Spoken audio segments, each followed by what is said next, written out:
It's time for Twit This Week in Tech. Patrick Beja is here from FrenchSpin.com. Iain Thomson from The Register. My buddy, the peripatetic Mike Elgan. We're going to talk about Jeff Bezos' phone. Was it really hacked by the Saudi crown prince?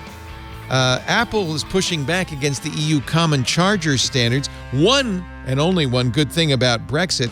And where did Alan Turing's OBE medal go? Turns out it's hidden behind a toilet in Colorado. It's all coming up next on Twit. This Week in Tech comes to you from the LastPass studios. You're focused on security, but are your employees? LastPass can ensure they are by making access and authentication seamless. Visit LastPass.com/twit to learn more. Podcasts you love. From people you trust. This is Twit.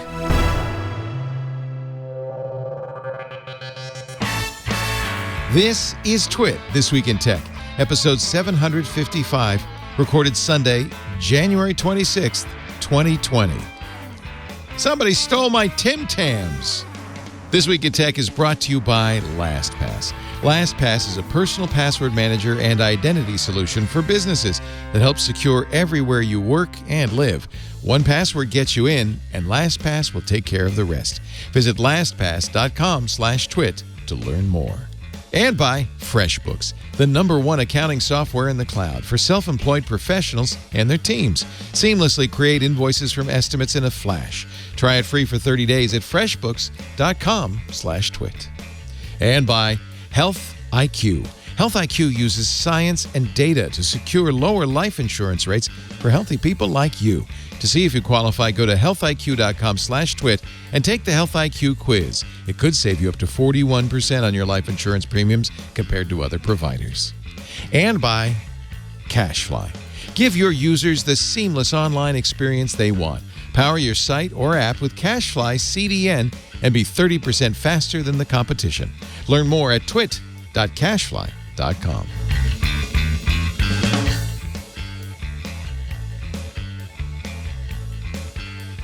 Hey, everybody. Welcome. It's time for Twit, the Australia Day edition. Let me just see if this works.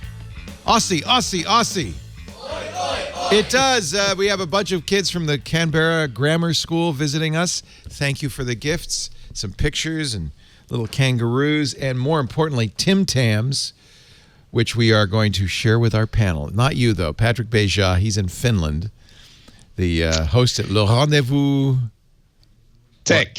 Exactly. I tried to turn tech into a French word, and I couldn't. So, Le Rendezvous Tech.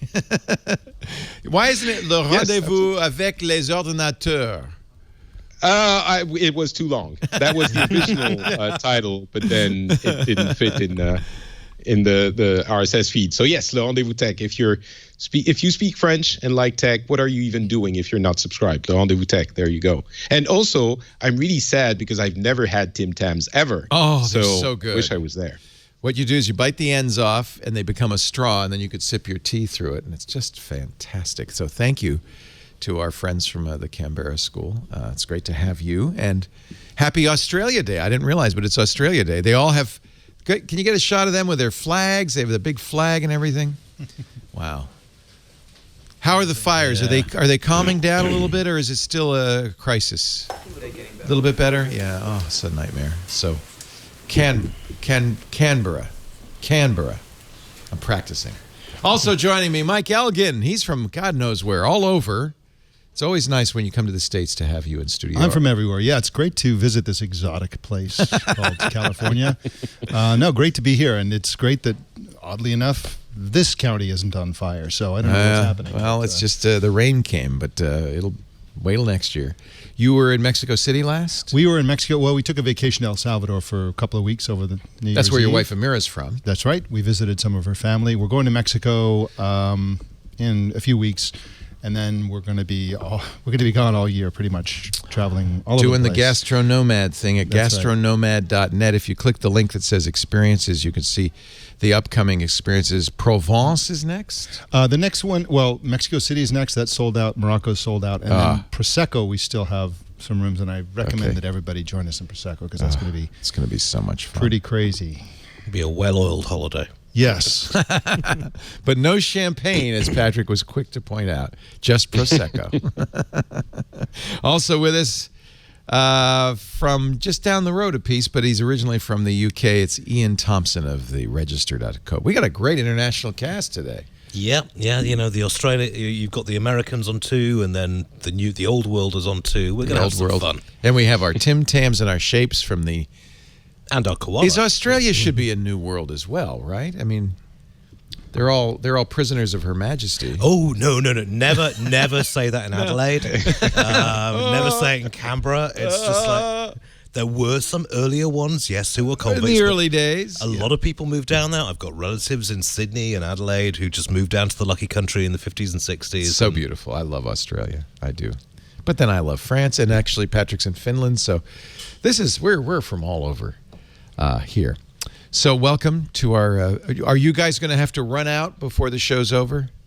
Last time we had a crew here from Australia, I arranged to have them walk out and discuss. It was great. They had to leave a little early, so I said, all right, I'm going to say something bad about Australia. You can just all go, and leave. So we could do that if you want. You know, it's up to you. Australia Day, it should be America Day. No, that's no. Kangaroos are annoying. No, I hate kangaroos. Every day is America Day. Those every drop day. bears are nuts. Oh, drop bears are easy. You just smear Vegemite on the top of your head and behind your ears. And did you Actually, see you that don't want to footage? hold a koala. You end up smelling like eucalyptus, right? They're very fragrant, those koalas. They're very potent. Well, did you see that footage that they? Yeah, the guy, it hit his head. No. This was the Scottish reporter who was down. Yes. And visiting the drop bear. They got it all armored up, and you know the helmet. They were tricking her. No, it's kicking off. It's kicking off. Give it back. And then just hands it to They a were bloke. tricking her. And she's just like, bloody Aussies. They're cuddly. They're so sweet. Australians or the... Oh, Yeah, koalas. both. I'm sorry. Everybody. Gosh, I don't know where to start here.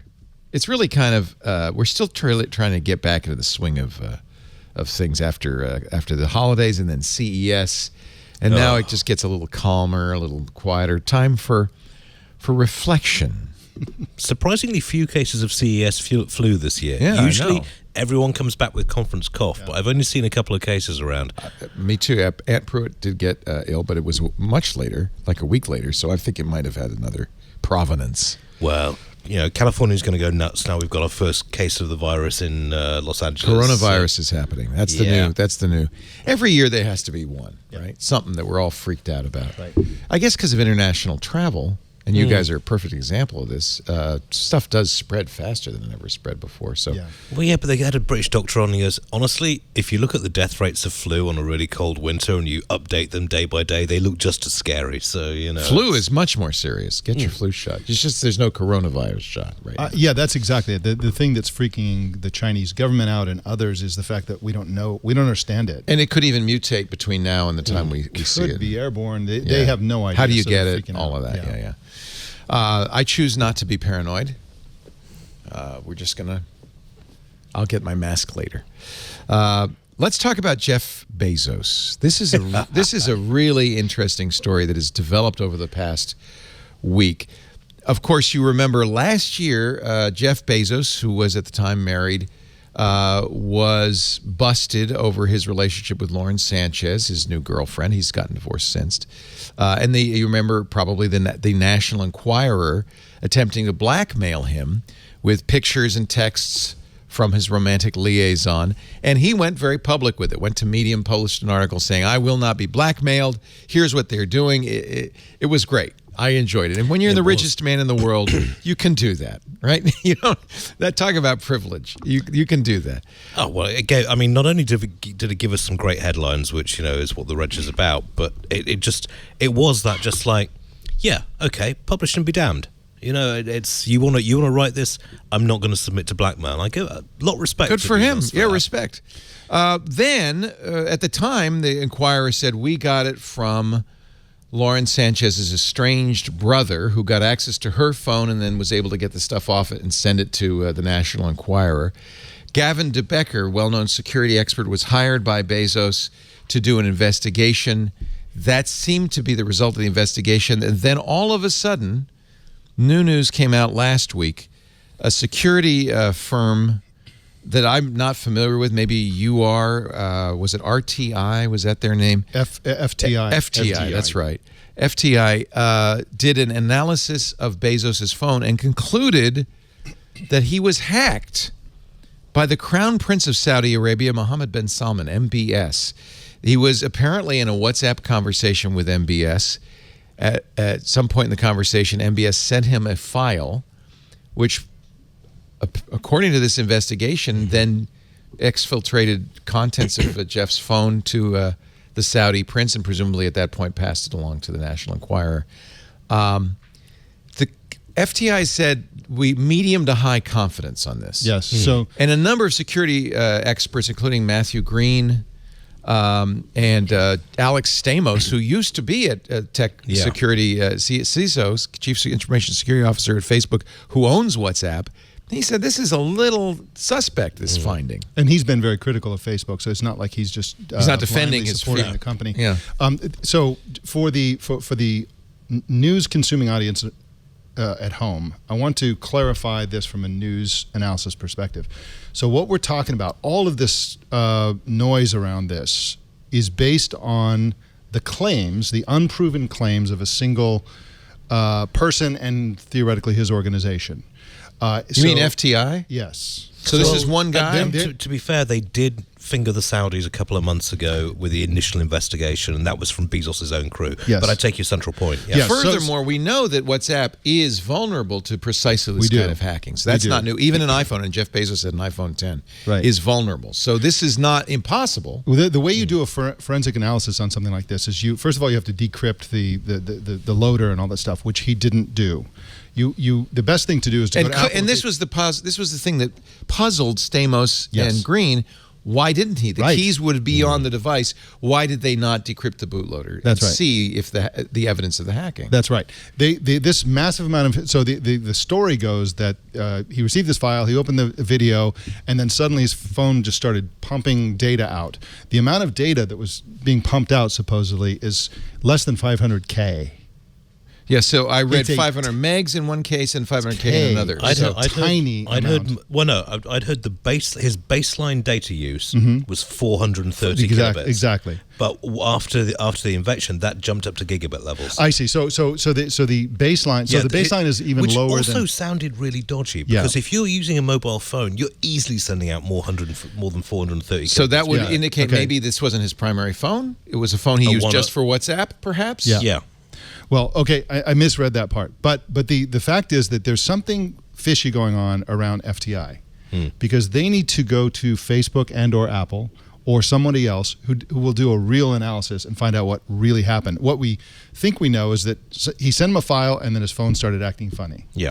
That doesn't necessarily mean that video file. They found no trace of malware, which doesn't mean there wasn't malware that didn't erase itself. Lots of malware erases. Exactly. Yeah. But just from a news analysis point of view, this is entirely based on a claim, and that claim is entirely unproven to date. And I would love to see it proved. Yeah, I mean, because security. Yeah. In other words, there's circumstantial evidence, but there's no smoking gun at this point. Facebook's argument is WhatsApp was not backdoored or was not vulnerable to this, and on the grounds of it, I would say that's probably correct. In that, if you're going to bundle simple malware with something, and you're the Crown Prince of Saudi Arabia, that's you are going to get it through to the richest man in the world because he takes your phone calls. So I don't think it's a flaw in WhatsApp itself. I think possibly the video file, but again, we need more. We need evidence that this actually happened. Well, one possibility that isn't discussed enough is the possibility that there was no hack, no malware, nothing. Right? We have not seen evidence. It's solely down to his paramour's brother feeding this to National And the Enquirer. timing doesn't fit either. So there's the problem with the timing of this whole thing. And Patrick, just chime in if you have anything you'd like to say. Why would somebody make this up? Well, one person who has a motive here is the sister of the girlfriend. The brother of the girlfriend, who he'd like to get off the hook. Has been accused of leaking information about their affair. But does he know the FTI folks? Well, I don't know. He's a TV producer. I can't see him having that many sort of contacts. There is, unfortunately, a political undercurrent to this as well. And the nexus is between Saudi Arabia, the president, the National Enquirer and Jeff Bezos. And the Washington Post. And the Post. And Khashoggi. Yeah. And Khashoggi in particular. Yeah.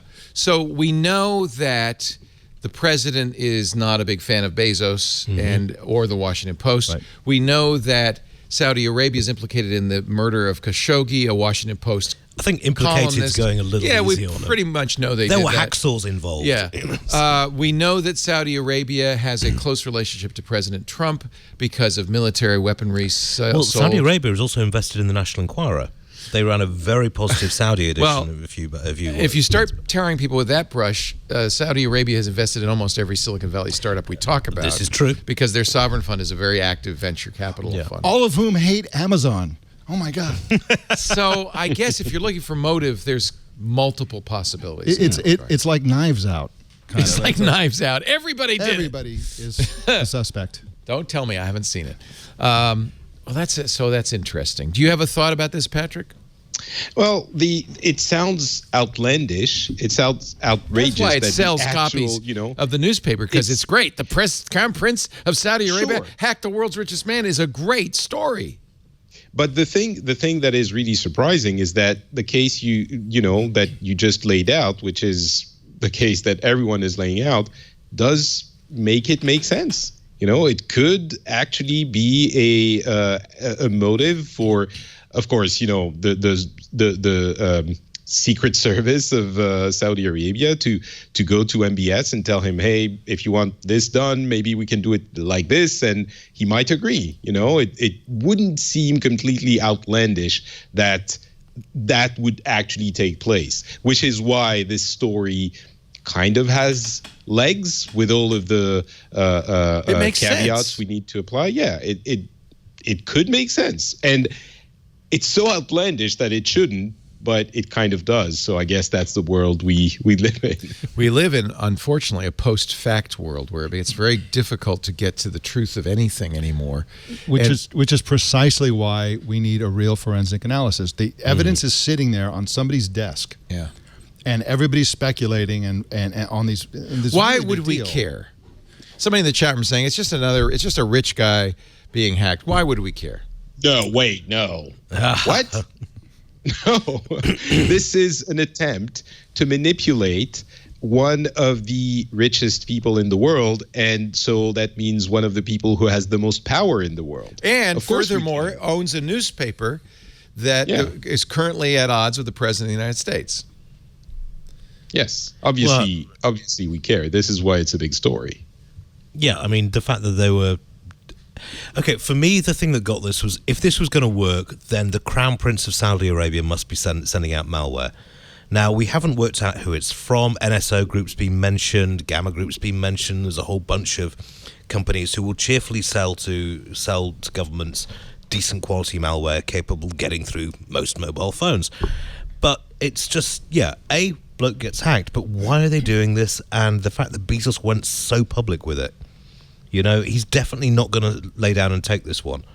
And so why doesn't Bezos confirm or deny, or his team confirm or deny that report? Well, it's the same old problem that you get with any computer intrusion problem, in that there is never any concrete proof. Yes, this definitely came from here or from there.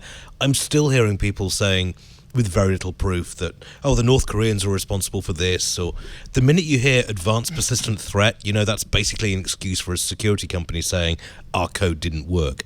And this is now being applied to the highest echelons of government, and that's why we should be concerned. The report, okay, you want to add more conspiracy? This is just made for conspiracy theory. FTI Consulting is Anthony J. Ferranti. He's a former FBI investigator who also worked on the hack of the Democratic National Committee in 2016 by the Russian nation-state on the side hackers. of Obama. He investigated on the side of exactly. Obama. He wasn't involved in the hack. Just to give the facts, according to the report from FTI, what they couldn't find any malware, but they were able to find what looked to be a video of telecommunications video that had been sent to Jeff Bezos with an encrypted downloader. The file shows an image of the Saudi flag and Swedish flags arrived with an encrypted downloader investigators decided that it was suspicious only because immediately after within hours of receiving the encrypted downloader, the amount of data being sent from the phone leaped from 430K, as you mentioned, to 126 megabytes, and then maintained an unusually high average of 100 megabytes of egress of data a day for another month, including many massive and highly atypical spikes of egress data. So that's why it's circumstantial. The phones started behaving differently after receiving this video. We couldn't find anything wrong with the video. We couldn't find a malware. Yeah. But there's this evidence that the phone started to do something. Of course, there's many ways you could explain that. Maybe Jeff just decided to start using that phone more. We don't know. So, and you're right. That's why Gavin de Becker and Jeff Bezos need to kind of get in. I mean, de Becker I'm sure if he started to use the phone more enough to justify this, he would have said, no, I just started watching porn or something. And by the way, FTI got the phone because it was given, I presume, given to them. Well, I mean, de Becker is actually a good security guy. From what I've seen of his past work, he knows what he's talking about, but he's also paid by Jeff Bezos. So you have to include that into your calculation as to whether or not this is true. But I don't think they'd be making the accusation unless they had some fairly solid claims. I'm seeing a few people. Rob Graham at the InfoSec, you know Rob. You know, he's a professional contrarian and he's coming out against this. But some of the stuff he's coming up with sounds, there are questions to be raised over this. There are two black boxes, actually. One of them is the phone itself and the evidence that it contains that nobody's getting at. And the second one is the palace intrigue of the Saudi government. We really don't know, the idea that the crown prince himself, I mean, he's a bloodthirsty, evil murderer, but he's not stupid. And for him to directly send malware sounds it's been really nice knowing you, Mike. I appreciate it. I've lived a good life. Really sorry, but you don't know if you don't know if there's like other machinations going on. You don't know if he left his phone. It feels like it's far too complicated for us to untangle. And you see, I for one welcome our Saudi overlords, and I'd like to point out that I could be of great help in the future. No, I mean, by the way, FTI kind of bungled this because during the initial attempt to collect the forensic information, FTI determined the device had an iTunes backup encryption enabled. Good. That's what you should do. And that full analysis of the content would require the encryption password.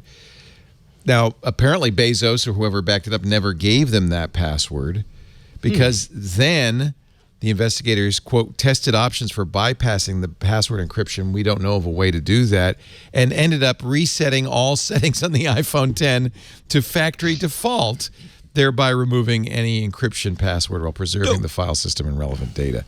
So, which itself is a little suspicious, I think. The whole thing is a mess. I don't like any of it. And everybody involved has a hidden agenda or less hidden agenda. For instance, Bezos might be under pressure from his new girlfriend to exonerate her brother. Yeah. And who the hell knows? And we do care because I think this is you're right, you made a good case, Patrick, for caring, but I don't know if we'll ever know. This is just one more thing we won't know until they write the book in 20 years. Well, it kind of reminds me of the whole North Korea hacking Sony thing, because I'm still deeply suspicious about that. Yeah, who really did that hack? Yeah, exactly, because the timing, as with this case, the timing doesn't match up. It's like, oh, they hacked it to stop the North Korean film. Well, no, they were active for 2 weeks before and then seemed to hang on to this. Yeah, and who really has a motive to do that? I think Disney comes out. Well, no, I mean, I've got. So wait a minute, you've got the Kingdom and Disney now mad right. at you. You're going to be. You see, I have a contact with some knowledge of what's gone on, and they're saying the most likely scenario that they first thought of was this is a rival investor who's trying to bring down the stock price because they're aiming to sort of get rid of the board at Sony. Do you feel like that going forward over the next 5 years, nothing but chaos will emerge, and we'll completely lose the thread of every. 5, I think 50. I just feel like this is the beginning of a post-truth era where anything goes, and no one will know what's going on. We're in information shock at the moment. When you think we have too much information. When you think back to, for all of human history up until the invention of the railways and the telegraph, the internet was a guy on a horse. And that was the fastest way you could get your data. Yeah. And then in the last 200 years, we've just gone from that to just getting it from a few newspapers to TVs and newspapers and now the internet.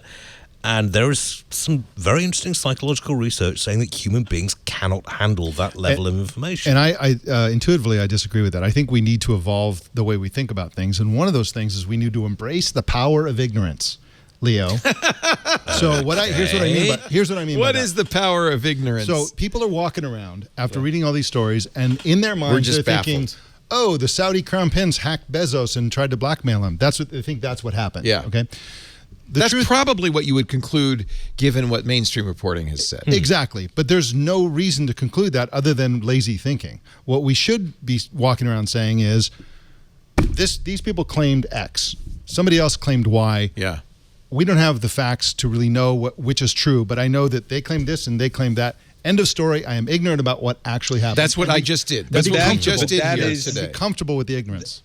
And get comfortable with that. That's really dangerous, though, because, and I don't know that there's a way out of it, but that is the logical conclusion that most reasonable people should get to in most cases on almost anything. If you ask me if there's a God, that's my response.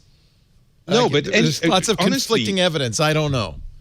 Unless you're talking about a couple of topics on which we're pretty certain, like, is the planet round and is climate change happening? Yeah. Right? Both of those we probably know. Everything else, I'm doing a little bit of an over-exaggeration. But the problem when you get to that is that to that way of thinking that you're describing, Mike, which I think, again, is very reasonable, is that it's very easy then for anyone to claim the opposite of what someone else is claiming. And most people who see arguments that seem reasonable presented to them are going to go, that makes sense. I don't know. Yeah. But how can I sort it out? But Patrick, right? The lunging to a belief about something based on fragmentary information is a cognitive bias. It's a flaw in the human software. Isn't that all? And that's what we do all the time. Yes. And we should. Go ahead. We shouldn't. But if you go just one step further, then that's what post-truth makes happen. Is that it's so much information, it's so much conflicting quote unquote facts that most people you don't know. It happens all the time on Twitter and everywhere else. There's a difference between you can't be sure, so you just don't believe anything. Right, but there's a difference between clarifying, being clear in your own mind about what you know and what somebody is claiming is true and somebody reported is true, and just having an equivalence about everything.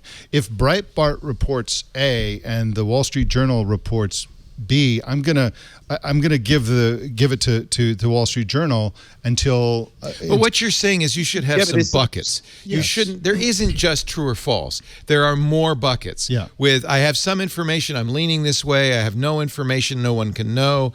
I definitely know this is true. I definitely know this is false. You need more. You need to be more flexible in how you hold. You have to cultivate an intuition about the probability of things. But intuition is if somebody reports something, I'm unreliable. thinking, well, that's 99%. I'm pretty sure. Yeah, but intuition. Look, we trusted the New York Times for years. I don't know if that was. But you see, maybe there's a better situation. I don't know if you have it in this country, but in the UK, when I was growing up, we had an A-level course which was taken to 16 to 18-year-olds called Media Studies. Yeah, we don't where do that here. Focused on the media, how they're portraying certain things, how what imagery is used, that sort of thing. Yeah. And that was tremendously useful. And before you read any information source, you've got to ask yourself, who wrote it, why did they write it, and who paid for it to be written? And if only by applying critical thinking to this thing are we going to get out of this mess. Yeah. Or I could just do what Joe Rogan says and leave it at that. Because honestly, that seems like the best path. Yeah, the hallmark of wise decisions, Joe Rogan. The problem is it's really valuable and important for us on a podcast when we're talking about a tech topic that we really know a lot about, because that's our jobs, to say everything we're saying. And that's why we brought it up. That's exactly why I brought it up. Because we presumably have the expertise to evaluate these assertions. Yeah. But and I'm playing a little bit of devil's advocate, Mike, because I agree with you. But even us on this were baffled and we're not sure where to land. Yeah. Imagine what regular people about a myriad of topics have to. No one has time to actually go and investigate and think about and decide how they feel about the story, where they're getting, of course, if it's something that is easy to determine, and maybe for some people it's going to be Breitbart versus, someone else. But there are also many, many different topics that are covered, from different sides on one media. It's not as, the lab situation. I think a little bit what you're describing, Mike, is the lab situation where the parameters are ideal. And in real life, people have jobs and food to cook, and they don't have time to do all of this. And in fact, that's what leads people just to go, I wash my hands of it, and I'm just going to go make dinner. But this is one of the many areas. This is incredibly dangerous, because this is what that's what's happening. Many politicians are trying to are using more and more. It's like just flood everyone with information, contradictory information. Doesn't matter, because at some point you don't know, so you just give up. You want them to give up because then you have a free hand to do whatever the hell you want. That's the Russian model. Yeah. Yes, exactly. The KGB developed that in the 20th century. But this is one of the several areas that exist. We don't talk enough about this, where we had the solution and then we abandon it en masse. The solution was you find curators you trust, i.e. editors of publications that you trust. So you read the New York Times for a few years, and after a while you're like, you know what, I've been led astray too many times. I'm switching from the New York Times to this other paper that I trust. You trust those editors. And if you really pay attention to a single publication, it's not just whatever comes across your feed. You're getting a balanced diet, and you're getting follow-ups and corrections and revisions. And it's an ongoing thing that goes week after week, month after month. And we just abandoned that en masse. And now we just respond to like rats in some kind of weird experiment to whatever the algorithms throw in our face. And we get this unbalanced diet that favors emotion and outrage. And is it because we live in a world with the internet and social media and so many inputs, 24-hour news channels?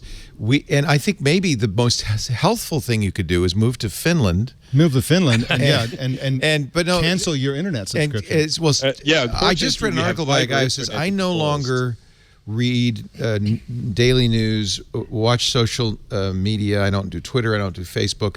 I believe that a good idea will surface over a longer period of time, and anything that has such a short time frame is by definition unreliable, and more importantly, overweights the importance of the moment. Anything really important is going to have a longer lifespan. How about that? Is that a good method? Well, you say that, but look at how the Panama Papers got buried. Look how Snowden leaks got buried. These things were life-changing. I mean, the Panama Papers, how our own rulers are avoiding their own taxes. The Snowden leaks, how we're basically being spied on in a way. If those really matter, though, they will survive, and they'll be. Snowden did. I think. I would argue Snowden did have an effect. It had a long-term effect. It had an effect in the US to the fact that they basically legalized all the behavior being going on before, and the same in the UK and the same in Australia, unfortunately. For us, it might not have changed a lot, but I think the regular people now understand that privacy is a thing, which they didn't before. Now, they might not care about it as much as we would like them to, but I think they do understand that this is something maybe we should be paying attention to. And that is Snowden, which had that effect. I think Snowden did change some things. Not enough, but he did. Yeah. Panama Papers, I'm not sure. But supporting your point, Leo, if you read the Atlantic Monthly and the New Yorker, and if you want a conservative voice, maybe the National Review and a few other publications, you would get a lot of really contextualized information about Snowden, about all these different things. The problem is that we're hardwired for that digital crack. We do. We want that hit. Get that dopamine hit. And so this is the problem. Yeah. This is what's being exploited in our nature, is our need to see what's happening right now, and to sort of keep. And you get sucked into these arguments, and it just we're hardwired for this. As a journalist, sorry, after you. Oh, well, you're too kind. Thank you, good sir. I just wanted to say, it's difficult to evaluate the effect it's going to have on us as humans and on society. I wonder if we shouldn't, I don't know that we should wait, but the real effect is going to be understood in a generation or maybe two. It might be very difficult until then, but I wonder how the kids who grew up with this react about all of it. And more importantly, even, how will they approach it when they are in a stage of life where it matters, when they're 25, 30, 35, even more. And that I wonder if we're too old for it anyway, and we're reacting to it with the mindset of the previous, before that paradigm shift existed. So we're panicking. Just the way maybe someone who lived before electricity then doesn't understand the world anymore because everything's so fast and that kind of thing. I don't So there's hope, because we're not evolved to handle this modern world, but the young people will, and they will adapt. The TikTok crowd, they're gonna comfortable in all of it. They may be comfortable with it, but will they be better informed? Will they? There's the rub. TikTok users are so well informed. Leo. Maybe they'll understand that a tweet is just a tweet. Like Mike was saying. Maybe they'll understand that this is just the instant reaction that people are going for, and they won't fall for it. It's a really interesting question, and it's a world that we're headed to at full speed. So I do hope young people will develop some sort of organ in their brain that lets them handle it better than those of us who've grown up without it. The important thing is that you realize that it's a dangerous world out there. There's a lot of hacking, and you have to manage your passwords, Leo. Well, he's trying to set it up an ad. You are so good, Mike. All right, let's take a break. We'll come back after we teach you how to manage your passwords. I think this is a great discussion. It's a fascinating discussion. It's been on my mind lately. I wish I could remember the article that I read about this guy who said, you know what, you got to give up news and social media. He called it, there was the pushkin effect or something. There's some effect. And he said, and you should really just evaluate something by how long it's survived. And the more ephemeral, which is, of course, news, social media, the more ephemeral something is, the less you can judge its value, the less valuable it probably is. But if it survives, for instance, the Snowden effect has survived. And so we know that was important. I think we'll see. The Panama Papers is to be determined. Yeah. But I think that's not a bad, the big mistake would be to give up. To say I give up, you can't. Yeah. Truth is not determinable because there's so much noise now. Everything is so fuzzy. I just give up. I'm going to go make dinner. I have a relative who watch is at Hogan's that stage, Heroes. and I'm trying to wean him. It's hard not to. Yeah, it's hard not to. That's a natural result. Lie. It's like, really, they don't all lie. But that's what they want, and we got to fight that, because you need that to find gives those them sources of information permission. which are reliable. And to sort of blow our own horn a little bit here, the only group that is really poised to save us from this mess is the journalism. It's the journalists who are digging into this stuff, asking these questions, finding out the facts. You look at all the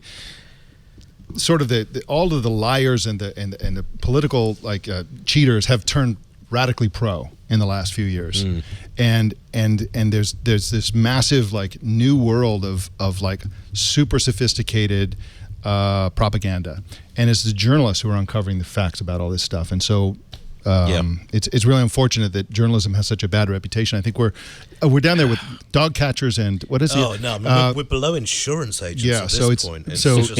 At root, what journalism should be, and a good journalist does, is seek the truth. We've heard it before. Yeah. Speak truth to power. To bring down the powerful. There's a phrase. Well, stick it to the man. No. Stick it to the man. Speak truth to power is the classic one. But when I was doing my journalism training 30 years ago, then it was, you had to be objective. You had to get all the facts in there so the reader can You're trying to get to the truth, though. Yeah, so you put all the facts in there so the reader can make their own decisions. You're objective, and you try and give some guidance as to what's accurate and what isn't. But certainly in the last 5-10 years, you've seen whole publications, whole news organizations who have abandoned objectivity completely. And it's enormously destructive, because that is the foundation on which you make rational decisions. It's like you don't go to a scientific research and say, I want that vaccine approved, find me a way to do it. Well, some people would say that. But I mean, the whole point of scientific thinking is that you weigh up the pros and cons of each argument, you look at what works, what doesn't, and then you make your decision out there. And yeah, there are a lot of bad journalists out there. There are a lot of good journalists out there. So it's a question of identifying those ones and working with them. And for the youth of Australia, the important thing is to know is there's no money in journalism. It's about poverty. Get into finance or something else because it's a terrible job. UOS Whiz gave me the phrase I was looking for: to comfort the afflicted and afflict the comfortable. Yeah, that's a good one. I don't know. That's more of a Jimmy Breslin kind of journalism. Well, there's the famous quote which has been attributed to Twain, Orwell, and various others, which is, news is what someone doesn't want to see on the front page of the newspaper. That's news. And it's, yeah. Let's take a break. Lots more to talk about. Great panel, smart panel.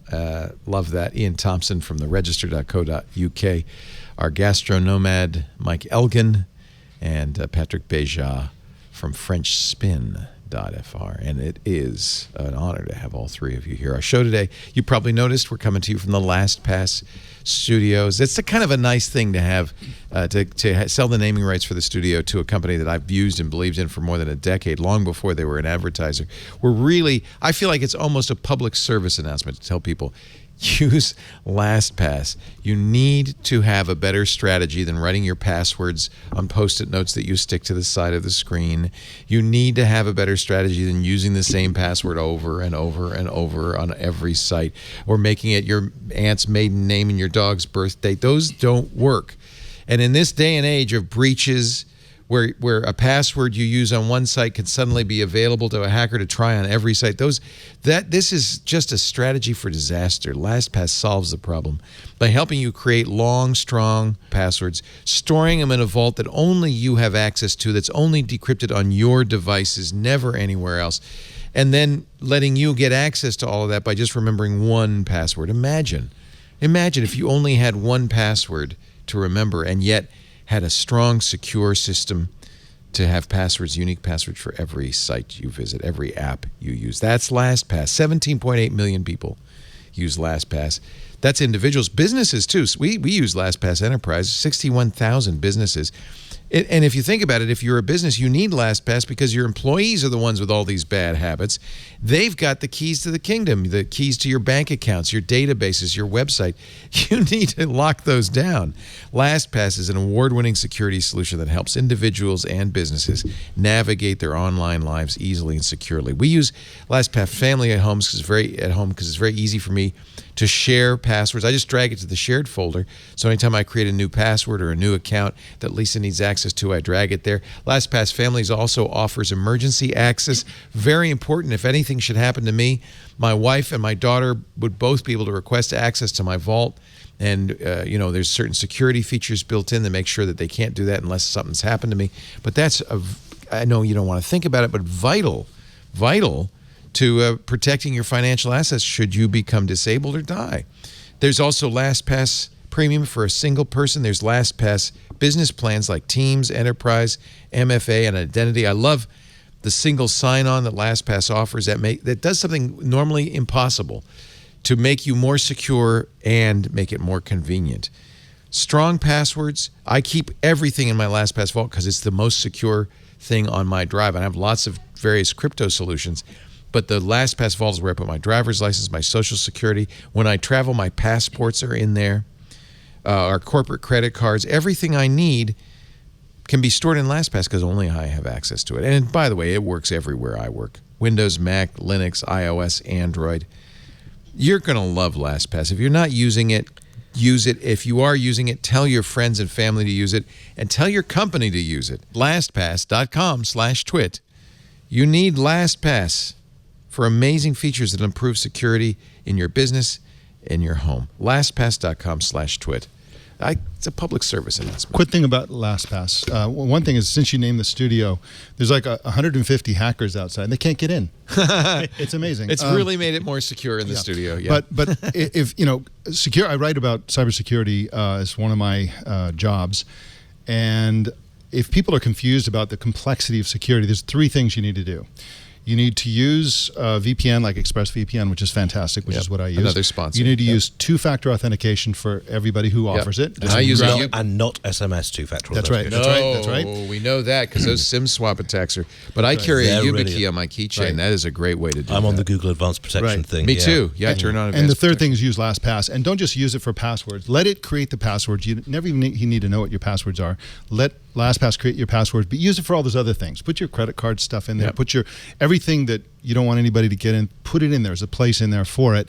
And then the fourth of my three things, Leo, is a Chromebook. I use a Pixelbook. So You're using a Pixelbook right now? I'm using all those things right now. I'm basically unhackable. I can't think of any way that somebody could hack me because of those four things I'm doing. Go ahead, kids. Give it a shot. Yeah, See if you can come hack at me, bro. I've just moved off the Chromebook because I was going. I so- noticed you're using a ThinkPad, dude. Yeah, I'm using an after 6 years. I've given up the Chromebook. Why? Well, a glass of red wine was involved over the keyboard, which didn't really give me a lot of choice. But honestly, for You had the original. I had the old original slate Pixel gray, as well. I yeah. spent the Christmas taking it apart, and I couldn't get the damn thing to work again. But I agree with you. When it comes to security conferences and DEF CON and Black Hat, I will take a burner Chromebook. But for day-to-day use, Chrome has become so painfully bad. I just decided to try something new. I went into Firefox. I'm happy. Yeah. You know, it's... Firefox is much more secure than and private. Well, than and if you Chrome. don't want ads and trackers and all that stuff. That's right. Yeah, I mean, unfortunately, it's Windows 10, which means Microsoft will throw you ads There's whenever a it nasty wants, but- trend I'm starting to see. I wonder if you guys are seeing this, because I use Brave and I use Firefox, which Brave's do great as well. anti-tracking. And more I'm getting to sites that say, without third-party cookies turned on, you can't do this. Yeah. And I'm seeing that more and more. Just today, I was trying to log in to enable the Fox Sports app so I could watch the Super Bowl in 4K on Sunday, and it wouldn't work. And I realized it's because third-party cookies are turned off, because you have to do a cross login through your cable company. I turned it on; it all worked fine. Yeah. And I'm seeing, and they even say, make sure you don't have privacy tracking on, because that's going to make. Well, no, and I'm seeing run more and Privacy- more. I run Privacy Badger on this, and the amount of sites, NBC, LA Times, the rest of it, that's an ad blocker. It's like, no, it really is. Well, it is effectively, I guess, but, Yeah, they don't want you to run any of that stuff. No. And of course, it's hysterical. And I think we talked about it last week, but we certainly talked about it on Twig on Wednesday. Google has announced that they're going to turn off third-party cookies in Chrome in 2022. Kind of once they've got another system in place. Well, to that's do the that. key. Yeah. Google, which is, of course, one of the number one violators of this with ad tech. I mean, they're an ad company. Yeah. The only reason they would turn off third-party cookies is if they had a better system that no one else has access to, right? Yeah, exactly. Yep, this is it. So this is why they're doing this 2 years down the line rubbish. Let's talk about Sonos. Yes. I have rants available on this. Yeah, this is an interesting story, and I think that it's more than just a Sonos story. So Sonos, which makes those internet-connected speakers, they've been making them longer than anybody. In fact, I think it probably was my first IoT device, because it was a speaker system that would play internet radio, streaming services, and in those days, it wasn't Apple Music or Google Music. I don't remember what my first streaming service was, but, it was probably maybe Spotify. It was a long time ago. You could stream it through these speakers. You could have, and this was their magic, their secret sauce, whole home audio. They called it party mode. If you turn on the speakers all over, we have them here in the studio or all over the house, you wouldn't get weird echoey experience because of latency. Somehow they managed to sync all the speakers up, and it sounded like your whole house was just one big speaker, one big party. It was a really great system, but it's an IoT system. And that's the key. And I think that's the key to this Sonos story. Sonos is, well, and by the way, they backed down a little bit since this article on the 21st. Ferret going on there. So Sonos has a newer platform that does more stuff. It uses Amazon Echo or Google Assistant, but it also, I guess, in some way has some improved capability. I don't know what that could be, because it does everything else fine. Yeah. But somehow the new systems are incompatible with the old systems. Sonos tries to get everybody to upgrade. I got the email. We'll give you a 30% trade-in. But in order to take advantage of this, to buy new gear, 30% off, you have to agree to brick your old devices. Exactly. Making them unusable. They're speakers, but unusable as speakers. You basically had to send them to a recycler. You couldn't sell them. Sonos said, well, we did that because we don't want anybody to buy them and then find out they don't work with the modern platform. Then so much rubbish. I agree. Then they announced, and something they've taken back, all of your older stuff is going to stop getting updates, and if you have newer stuff on a network with older stuff, the newer stuff won't get updates either. Basically, strong-arming people to get rid of their old Sonos gear, which is very pricey. I have thousands of dollars invested in it, and replace it with equally expensive new Sonos gear. I mean, some of the gear they were end-of-lifing was 5 years old. Yeah. You know, growing up, I had speakers which lasted 15 years. Okay, so this is why I think... Okay. Go ahead, So, Patrick. What prevents, I'm again going to be a little bit of the devil's advocate here. Nothing prevents you from using them just as they are, just as the old speakers from the 1700s you had when you were growing up, Iain. Yes. Patrick. They don't change. You cannot feed them line in like a speaker without going through the Sonos software. You have to use the Sonos software to say, monitor the line in port. So as soon as that, but you can't use the Sonos software anymore. You can't use the line in port, and also you're not getting security but updates. you can use it. You can use it as long as you don't have any of the new speakers on your network. Well, and they, by the way, backed up and said, okay, we figured out a way we can make two networks with the old stuff and the new stuff, so the new stuff will get updates, but they won't talk to each other, which means they're no longer that fabulous Sonos system. Great. It's two Try and do Sonos tech systems. support with my mother on that one. That's going to be fun. You're right, but you could kind of use it. I would say this, Patrick. What you thought you were buying is speakers. What you were buying is an Internet of Things device, and like a computer, and like all computer systems, all IoT systems, at some point they reach end of life. Your Chromebook, 8 years. Windows... No, not even 8 years. 6 max. Well, they just expanded I drink it to red 8 wine years. too, so I figure it's any day. Expanded it to 8 years. And if you drink my Pixel phone, 3 years. If you have an 3 years, Android that's device, insane. 3 years. Your Windows machine, though, if you had Windows 7 on there, after 10 years, you're going to not get updates. So this is the way it is in the software space. Yeah. The disconnect here is people thought they were buying speakers, but they weren't. You can use them as speakers. Again, until at some point Sonos disables the software. And then we'll talk about it then. But this story, everyone is talking about it as if Sonos was going to come in your house and dismantle your speaker. No, all of this is optional. Only if you take the 30%. No, but I mean, this is worse than that. In that they're not doing the security updates for the speakers. So you've now got insecure IoT devices in your house communicating with your main computer and with your other IoT devices.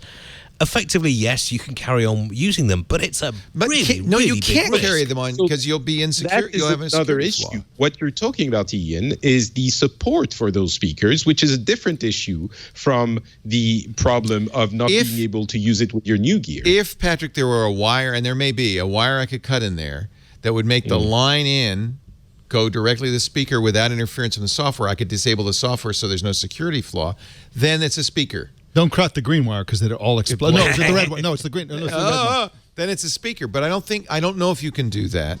And there is a great hazard to continuing to use them as standard speakers because they're still online. They're still connected to your network. And I guess you could could you take them offline? You still need to get... No, you can't because you still need to get into them to say use line in. Yeah. I made the mistake of giving my son a single Sonos speaker in college 4 years ago. And I realized, I thought, he could just plug his phone into it or use it. They couldn't. You had to go through the Sonos software, you had to join a Wi-Fi network.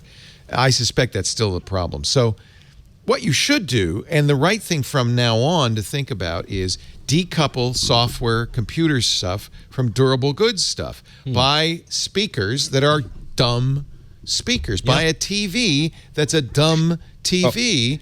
And then I will say... And watch dumb shows. Get an external box that has the Sonos functionality that drives those speakers, or an external box like a Roku that drives the TV.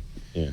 The one thing I will definitely agree. Well, I actually agree again with a lot of what you said. And the thing that irks me the most about those devices is that you can't just plug in with the line in something and you're good. And I think that is an issue. And hopefully competitively, Sonos will be encouraged to do it down the line, because this is just frustrating for no really good reason. Yeah, I mean, what really stuck in my craw about this was Sonos was saying, if you look on their website, it's like, we believe in environmental qualities and helping to save the planet. Oh, and by the way, we're bricking these for 30% of the cost. And everyone, the main environmental cost is building new kit. Right. Allow it to be resold. Allow it to be repaired. Allow it to be updated, for goodness' But sake. they're not... okay, sorry, I'm going on about this again. They are not disallowing it to be resold. They're only disallowing it to be resold if you take that 30%. I think it's... But a company promoting that 30% and then giving you the ability to sell it anyway. I think Sonos got a good education. They backed down a little bit. I think they understand people's concern. There was a lot of hatred, a lot of anger on Twitter. Of course there was. That's Twitter. But but I also think, and I'm defending them, believe it or not, Patrick, the problem is they're an IoT device. And all IoT devices, this will happen to, all of them. And so it's like saying, well, why can't I use my security camera after the company stops working? Well, because you need the software, you need the service. So I think a really important lesson for us all would be, if you're going to buy a durable good, there were Samsung refrigerators that had a screen and a browser, but it was IE8. And after that, they never updated it. So you had a durable good, a refrigerator, attached to a computer system that wasn't up to date. Now, that was annoying because you have a big screen on your refrigerator that does nothing. But you still had a refrigerator. And maybe, Patrick, maybe you still have a speaker. But really, the thing is, this is a moral that all of us need to remember, which is decouple. Yeah. If you want a TV to be a TV... Right. I mean, you can't not buy a smart TV, but you shouldn't pay any attention to smart TV. This touches on... I'm sorry to I never jump in, but I never connect my smart TVs to the internet. This story touches on a bunch of different themes. One of them is just, does the public really want smart things, or do we prefer dumb things? And I tend to think that all this smart stuff is taking control away from us, which is not what we want. Another thing is that Sonos is a dinosaur, and they'll be gone in 10 years. I think this is going to kill them. They don't have any secret sauce left, and everybody can easily copy everything that they do now. And smart they're speakers... suing Google because they said Google did copy. Yeah, exactly. I'm kind of rooting And from them. Apple in that I'm as kind of well. rooting for them because they're from my hometown of Santa Barbara. So I love them, and I spent more than $5,000 on Sonos gear over the last 10 years. I love them, but they've been replaced. They're obsolete. Right, exactly. And I thought Stacey Higginbotham had a great point on Twig, which is that, technology, anything that has software in it, should come with an expiration date like it was milk. Yeah, because it will expire. I think this would be good for the companies, too. So Microsoft ships a product and says, okay, the expiration date is 5 years from now. And if you know that when you buy it, then we're good. The problem is that it's a new world where we have this concept. This is a durable good. This is a TV. This is a speaker system, and we forget that the software is not. The software has a real. But if we had a right to repair in this country, it seems like the issue there. I probably should say Sonos was a sponsor on Le Rendezvous Tech a few months ago, so I don't want it to seem like I'm defending them because of that. I actually think that what they did was a mistake. But I think the lesson here for them is the end of life came way too quickly. Yeah. And that's the huge issue. If it was a 10-year-old device, I think the rumblings would be a lot less audible. And that I think they won't do again. Now, whether or not that will be enough for them to survive in a world where everyone is a connected speaker, I don't know. But I think they will take that part for sure to heart. Media Dude in our chat room says, right to repair solves this. Does that solve it? No, right to repair. If you declare something end of life, and if you then say, right, this is end of life, we're not going to support it, we're going to open source the code. Open source it. You should be required to do that. There are an army of hackers out there who would like nothing better than to go through this, improve it, tweak it, get ahead with it. There must be a Raspberry Pi solution that does all the Sonos stuff that I could then hook up all my problems with Sonos if you actually try and put that out. It's the same with Apple. Right. They're in Congress these last few months arguing that people should not be allowed to repair their iPhones or their iDevices because it might put them at risk, as opposed to the risk of bankruptcy if you go to the Genius Bar. Right. I mean, you should be able to repair stuff that you buy. It's as simple as that. I bought it. I want the ability to take it apart and have some fun with it. One of the things Sonos has done, though, is made deals with all of these streaming services so that you can use them on their equipment. I don't know if this is called a Hi-Fi Berry. It's a Raspberry Pi that I guess does basically the internet radio stuff. You could certainly hook that up to a stereo. See, stereos don't go obsolete every 5 years, right? I've still got my amp from when I was a student. Yeah. It still works. Yeah. So as long as you don't mind having only 2 speakers, you could you could do that. I'll get a Hi-Fi Berry. It's got a DAC, a DSP, digital inputs, and outputs for applications. That's interesting. That's really interesting. I do think this is the future of IoT, though. The myriad problems that are coming when we have IoT devices everywhere, not just in our homes, but like factories and enterprises and so on. It's going to be such a mess. The security issues are going to be a mess. The updates are going to be a mess. A lot of IoT devices actually run on batteries. Yeah. And if you're a big company and you install 10,000 little sensors all over the thing, and then the batteries, beep, there goes one, there goes another one.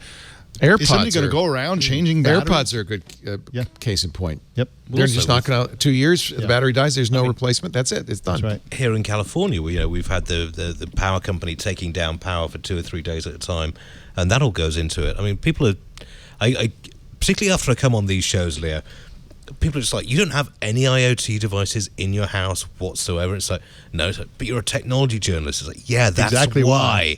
You speak to security people, they don't have this stuff in their house. Yeah. It is untrustworthy.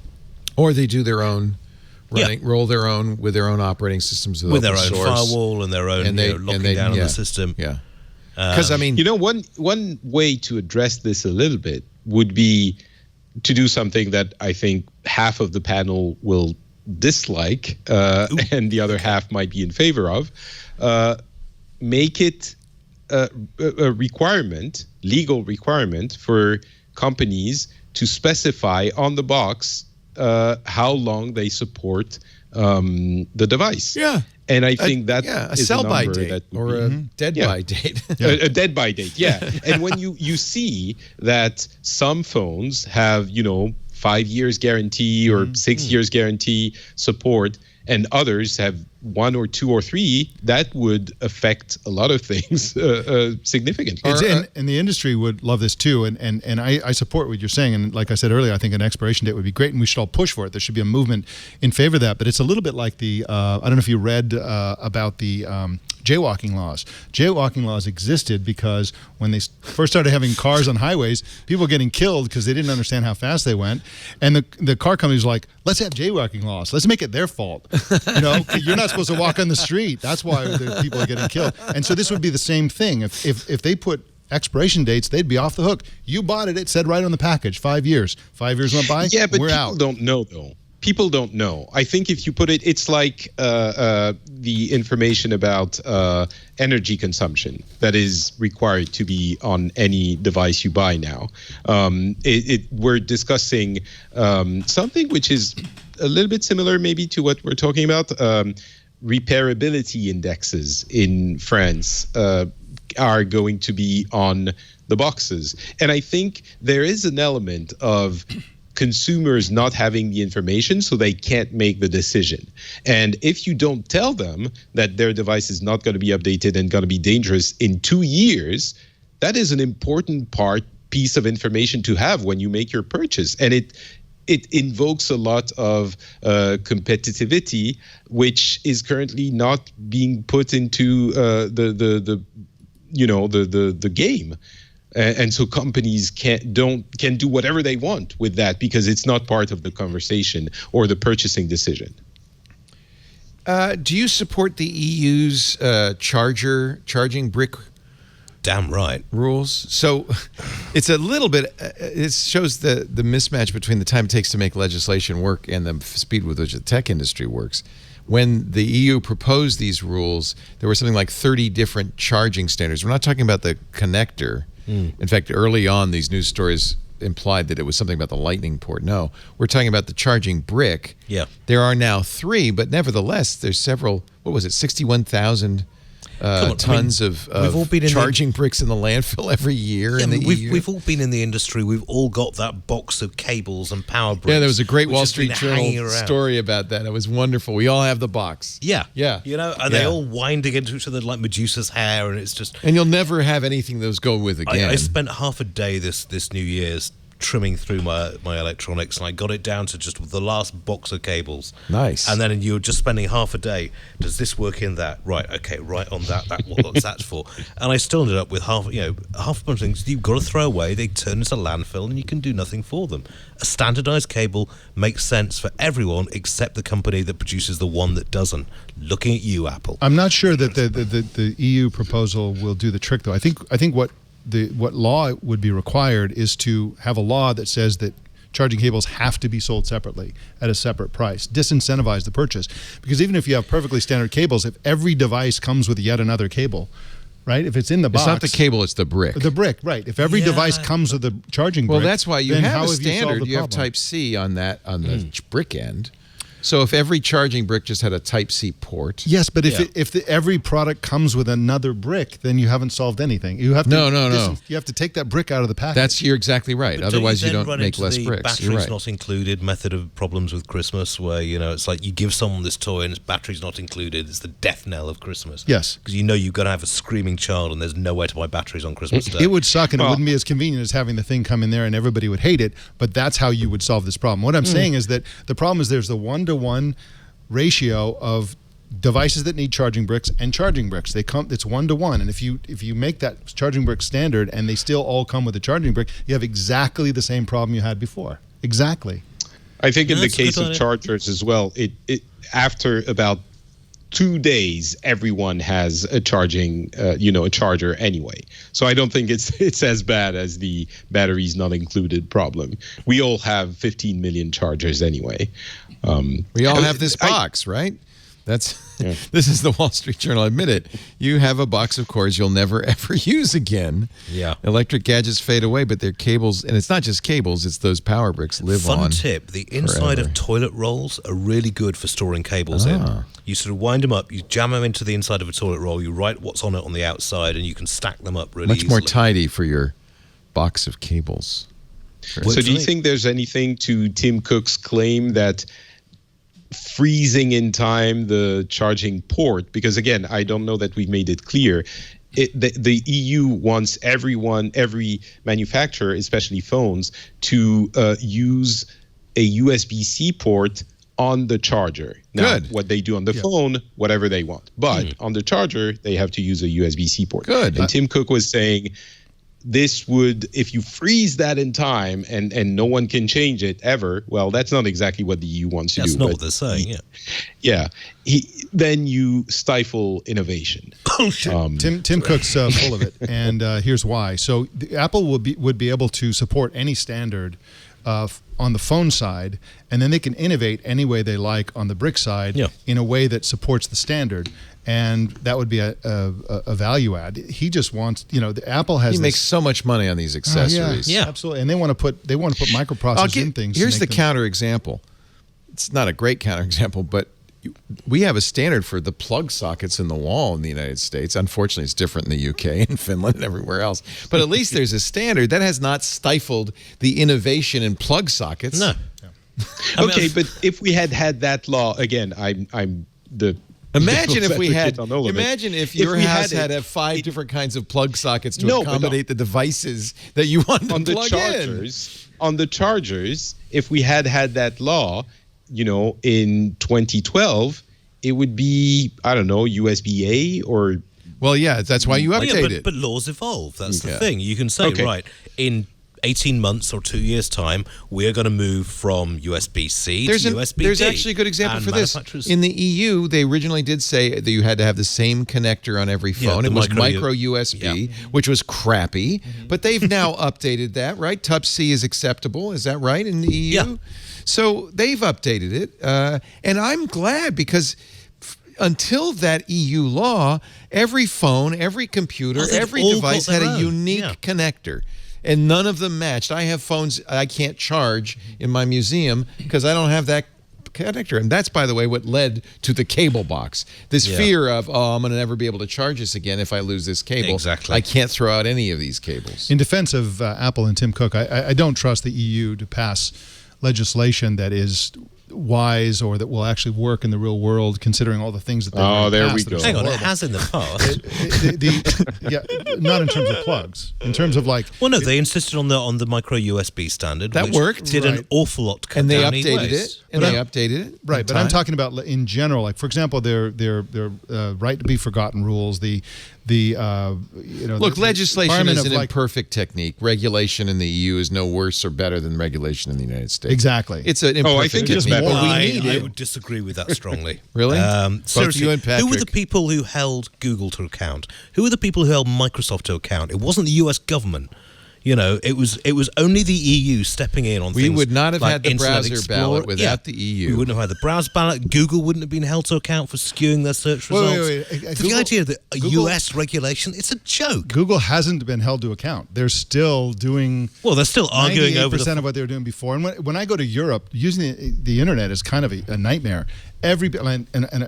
Granted, I open Does 1,000 anybody pages. enjoy these pop-ups on every freaking website saying we use cookies? Is that okay? That is if you add up all the waste of all of us clicking that nonsensical pop-up, it must be millions of man hours. It's ridiculous. And by the way, this is one of the great things about ExpressVPN. I can be in Paris and tell them I'm in Boston. And I don't you still get the pop-up pop-up now because everybody says, well, we got to support the GDP. But I could at least I can read the Boston newspaper. There's like 600 newspaper in the U.S. you can't read in Europe. That's right. It's like I'm trying to do research. And I can't read this. I can't read whose that. fault is that? I feel like the newspapers in the United States are we gave them enough women. notice on GDPR. Yeah. They had 2 A years local to get newspaper ready. has There's no incentive. to obey European law. Right. It's like they're trying to serve the local community. But anyway, it's a blunt. I don't trust the EU. I don't trust the U.S. I don't trust Silicon Valley because they're too self-interested and selfish. I don't really trust anybody to get these charging ports right. And so I think what's probably going to happen is EU going to do their thing. Apple's going to support it, and we'll all move on, and it's not going to be a big deal. So the problem with this is that I understand what you're saying, and I think a lot of people share that sentiment that you can't trust politicians to do the right thing. And everyone who is an expert in their field is going to find issues with any law that concerns their field. The problem is, if you go that route, then you just sit down and cry and don't write any law about anything anywhere ever. And that cannot You can make a strong be the case basis for regulation in the United States giving us much better auto safety, right? Without seatbelt regulations and, exactly. They've saved millions of lives. And there are, by the way, these are the only regulations cookies are going to be good. These are the only cookies I support. The Tams brought to us by our Australian friends. Thank you very much. These are great. So good. Thank you. Patrick, you always defend regulation when you're on. We always bring you on with some libertarian American who says government is bad. You can't always have perfect regulations. Probably you're going to have a lot of issues with them, and I certainly do as well. But the alternative is just worse. Mm-hmm. So I agree. You can't have the perfect situation, so you have to support the least bad. Maybe GDPR isn't perfect. Maybe the charger USB-C law isn't perfect. Maybe another one isn't perfect, the cookie or the right to be forgotten.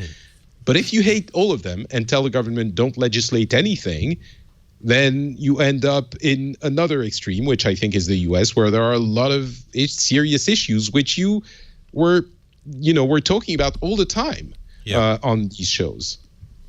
No, this is it. You've got to have regulation, and they've got to be enforced with actual fines, which people are going to be scared of. With the whole Facebook saga, which they're still fighting in the courts, by the way, 5 billion of fines for Facebook, they were laughing. They'd already set aside 3 billion. That cost them less than 3 months' profit, and their share price rocketed when they found out they were going to get away without extra regulation. This is the kind of thing that just doesn't work, and we're all going to get shafted by it. Let me take a little break, and we will have more on that happy note with our guests, Patrick Beja from French Spin and Le Rendezvous Tech, FrenchSpin.com. I said FR before. What would I get at FrenchSpin.fr? Would that be the a French version? shows? Yeah. And then at .com, you get the English shows. Okay. So there you go. There you have it. Good way to learn, by the way. Good way to learn French. Listen to FrenchSpin.fr.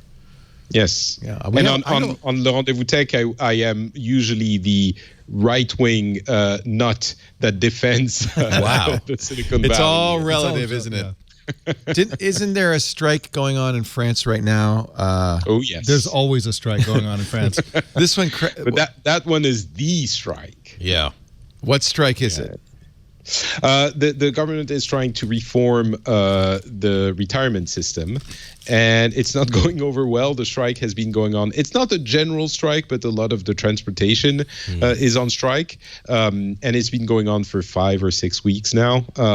It's getting a little bit less strong, so it seems like it might subside, but it's the longest one we've had, and we've had a lot. Yeah, my mother's down in France at the moment. She was worried that she wasn't going to be able to make it down. But perhaps you can correct me on this. She was saying that French train drivers under current rules can retire on 90% salary at 58. Is that correct? Yes. That sounds very low. Allons enfants de la patrie, le jour de gloire est arrivé. Oh, go ahead. Sorry. I'm not sure exactly what the age is. I think it's pretty low indeed, something like that, and it comes from when they had to actually shovel coal in the furnace on the train. I shovel stuff during this show. I should get a. But it's not coal, Leo. I would like to get 90% salary at my age. Mm-hmm. Well, anyway, enjoy. I guess you don't. Do the Finns ever strike? No. Oh, there was a strike 3-4 maybe a month ago in the postal service, but it's very rare. It's the first one I've heard about since I've been living here for 2 or 3 years. So it's rare, but it does happen. Any more yellow jacket protests? Is that over? The people who make yellow jackets went on strike, merged. so they don't have It kind of merged with this movement, which this is an ongoing. pretty wide. Yeah. Yeah. Our show today brought to you by FreshBooks. If you are a freelancer, it's up to you to get your pension together, to get your act together, to get your books together, and that's why I ran to FreshBooks. This has actually been now 15 years since I started using FreshBooks. I had to send out invoices. I hated it. It was painful. Turns out, as much as people hate paying bills at the end of every month, the people who send you the bills, at least if you're a freelancer, hate sending the bills just as much. FreshBooks saved my bacon. They made it easy for me to make beautiful, professional-looking invoices. But then something magical happened. In the process of making the invoices, putting the expense report into the invoice by taking pictures of receipts, I actually was doing, don't tell anybody, accounting. I was doing the accounts receivable, the accounts received. I was doing expenses. The beauty part about FreshBooks, with that, just doing the things you would normally do, suddenly you can go on the front page of your FreshBooks account and see whether you made money this month, this week, this year. I didn't even know whether I was making money until tax time. Why be surprised at tax time? FreshBooks is always adding new features because it's a SaaS, a software as a service, so you use it online. You can not only get invoices out the door faster, you can create customizable proposals that will impress your clients. You can give clients the ability to approve a proposal by just clicking because it's a website. They can click on it. You can view and respond to client feedback about an estimate. You can preview estimates and quotes before you send them off. You can easily add discounts. You can send estimates in any currency. I loved that. I was sending out invoices in Canadian dollars, and that was a pain in the butt for me.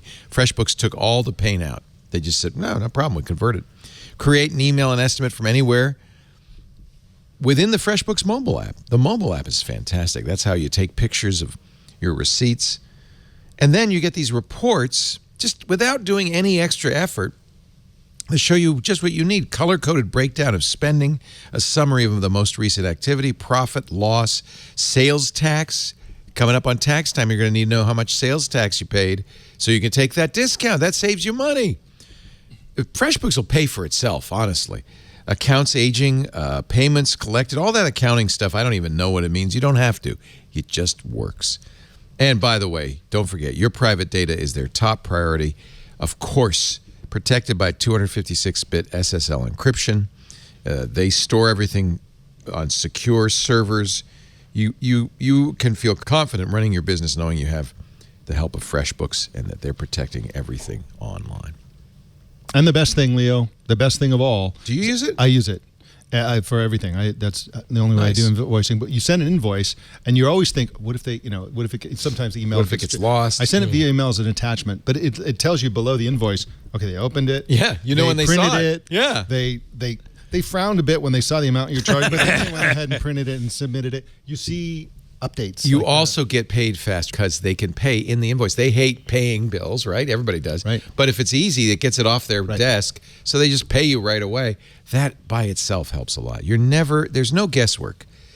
FreshBooks estimates and reports tell you exactly what's going on, what's going to go on. You got to try it. FreshBooks.com/twit. Enter This Week in Tech in the How Did You Hear About Us section. You'll get 30 days free. You're going to get hooked. This is the year. Get it all in order. FreshBooks.com/twit. As a freelancer, having that, you've definitely read and printed this invoice. Yeah. When it comes to arguing over late payment of invoices, that stuff's gold. It has automatic late payment ding, saying, "Hey, I haven't." It makes it all. It's great for easier. anybody with a spouse, because your spouse will say, "Did they get the invoice? Because we're going on vacation pretty soon. And you can go, yes, It's nice. Well, also coming back to regulation, it's like in the UK, I don't know what it's like in the rest of Europe, but if someone doesn't pay their invoice for 90 days, you can charge them interest. And if you've got that proof, you can I start. like that. Yeah. Nice. Yep. Speaking of regulation, Okay. Sundar Pichai, the new CEO of Alphabet, he was, of course, for a long time the CEO of Google as well, is calling for regulation of AI. He published this in the Financial Times. I can't pull that up because it's got a paywall. Paywall, yeah. He said artificial intelligence needs to be regulated. There's no question in my mind. It's too important not to. The only question is how to approach it. And that's, of course, easy to say regulate it. A lot harder to say how. Yeah. I mean, it's very handy for Google to pop up and say this now, because we do need regulation of AI. And what he's saying But is... I don't know if we know what to say, what to do, how to do it. I don't think we know enough now. Well, I mean, we've got some interesting cases. Illinois at the moment has probably the strongest biometric safety laws in the US, which is why Clearview's being sued there at the moment, because they've said, if you're going to use my biometric information, you need to ask me first, which seems kind of logical. Call me a wild, wacky regulator, but if someone's using my personal data, I want to say and just whether or not that works or that should be I allowed. have to say, Bruce Schneier had a really good opinion piece in the New York Times in which he said it's a mistake to focus on face recognition. yes, Yeah. Because that's just the tip of a very big iceberg. that's right. He says the issue is we're being tracked in thousands of ways, whether it's the MAC address on our phone, our heartbeat and gait can be measured at hundreds of feet by lasers. We can be identified in so many ways. That's right. And the future of ID, of IA, AI-based ID, is multiple versions at once. The Pentagon put out a call for contracts, whatever they call it, DARPA, for a system that would track somebody at 500 yards using thermal imaging. And thermal imaging can track somebody in a fog, both Face ID and gait recognition and other things, right? Through a windshield, their specs are amazing. And of course, anything the Pentagon does, they will have this in the field within a year, and it'll be available at Best Buy within 7 years, right? Because that's how it goes. The thing is, though, face recognition is being used everywhere now. And more and more. So I think it's not unreasonable to say, all right, just wait a second, what do we do about this?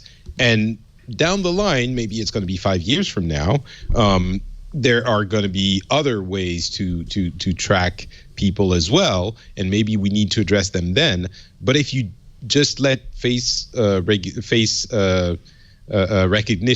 recognition run rampant for another 5 years as you wait for everything else to be figured out, I don't think I like the picture I'm starting to see there. Well, I'm not making a case for non-regulation. I'm just saying that basically I'm alerting people, because I wrote a piece about this also behind the paywall at Insider Pro on January 17th.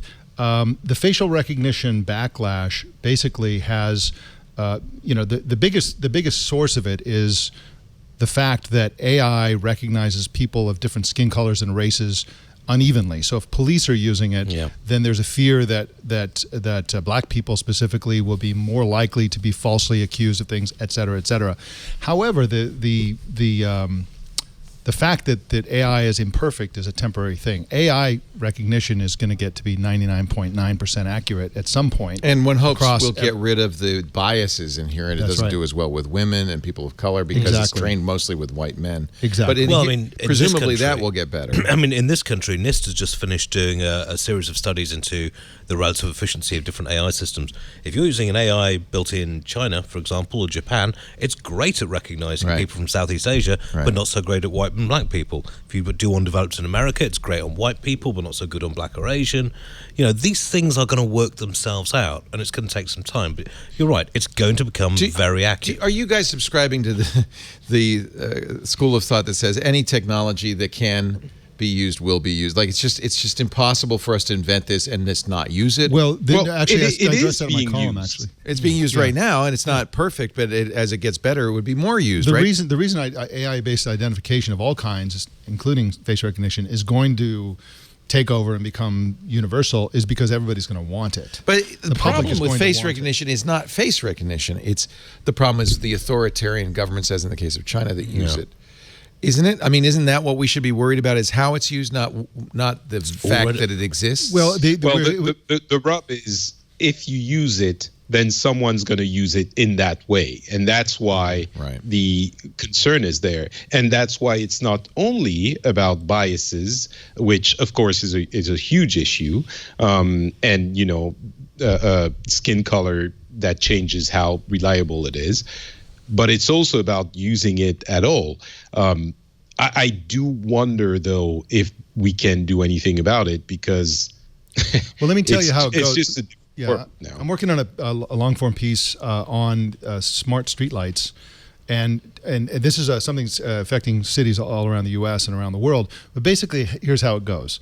A city goes, we're spending all this money on electricity for these lights. They're incandescent, they're much more efficient LED bulbs. Let's replace it. And if these light things are internet connected, then we can see which bulbs are out. And since it's internet connected, why don't we put some sensors in there to check smog? And we can put cameras in there to check traffic and foot traffic and parking. And we'll have all these effects. And one thing leads to another. And next thing you know, it's frickin' Orwell. Yeah. The city is tracking everybody with face recognition, mapping where everybody goes. The cameras are getting license plates, faces, gate recognition, all this kind of stuff. And just a slippery slope to like, look at that. And then the city gets addicted to the money they made. They put a red light camera on every block.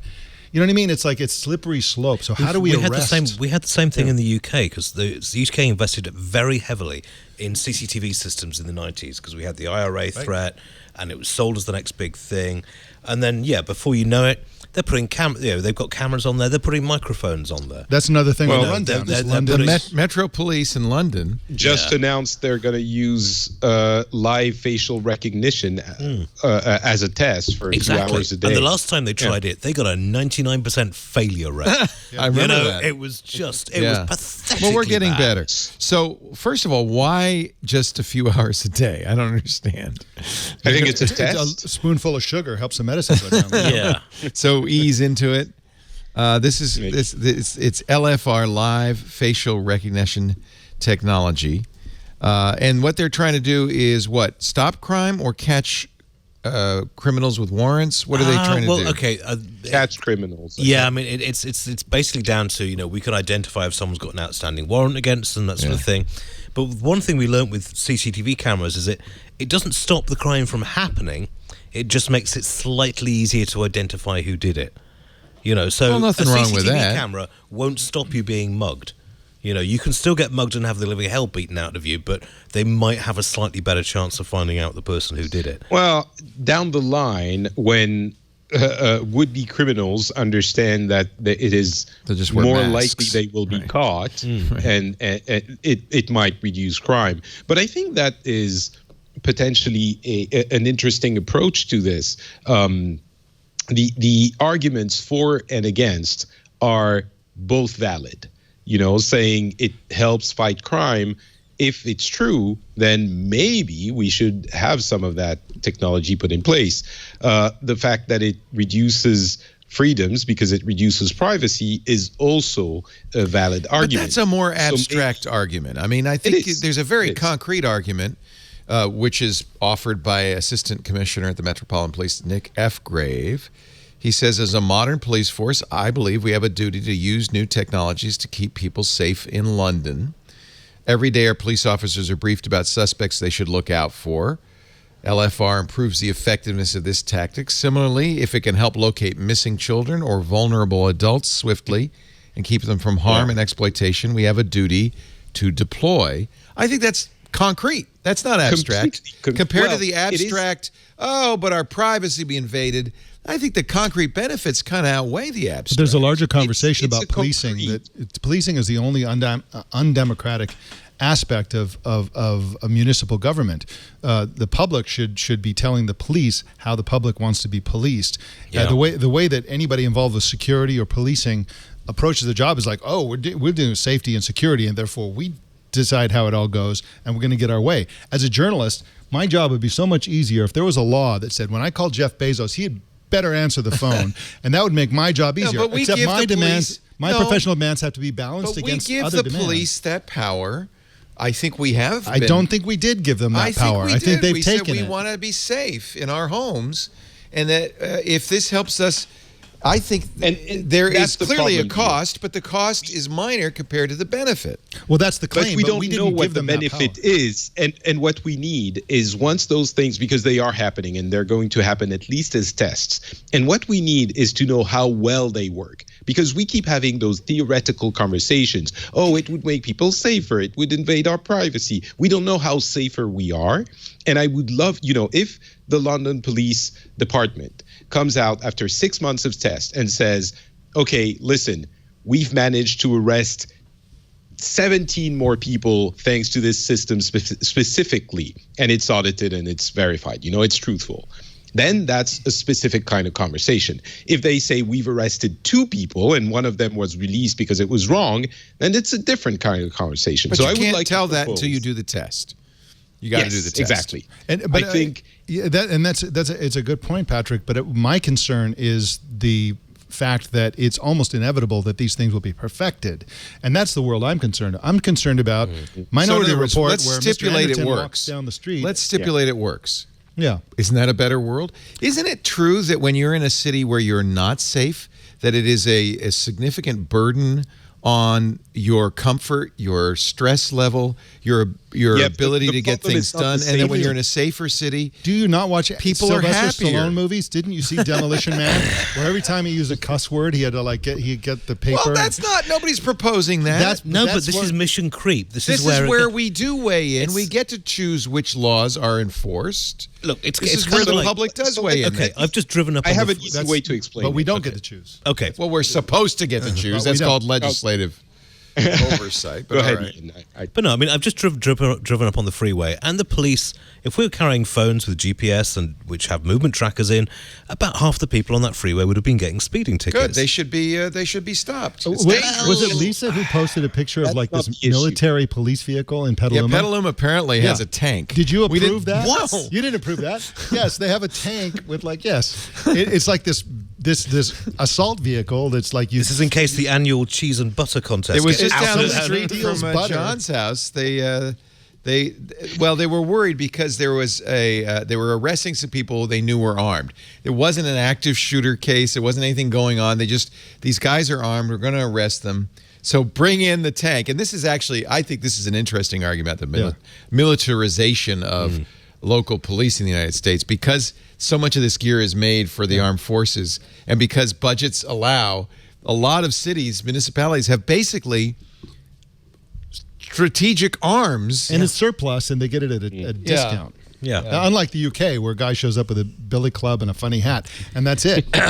Okay, just to But of course they're not clarify, armed. no, 5% of the police are armed. But if they are armed, they go through extensive training beforehand. If they kill anyone, then they go through two inquiries. I have a friend who's an armed police officer in the UK, and they actually show US training videos to British bobbies and saying that's not how you do it. Yeah. You don't immediately pump everyone in the area full of bullets. You know, you fire very carefully and as little as To possible. be fair, this is the vehicle. It's not exactly a tank.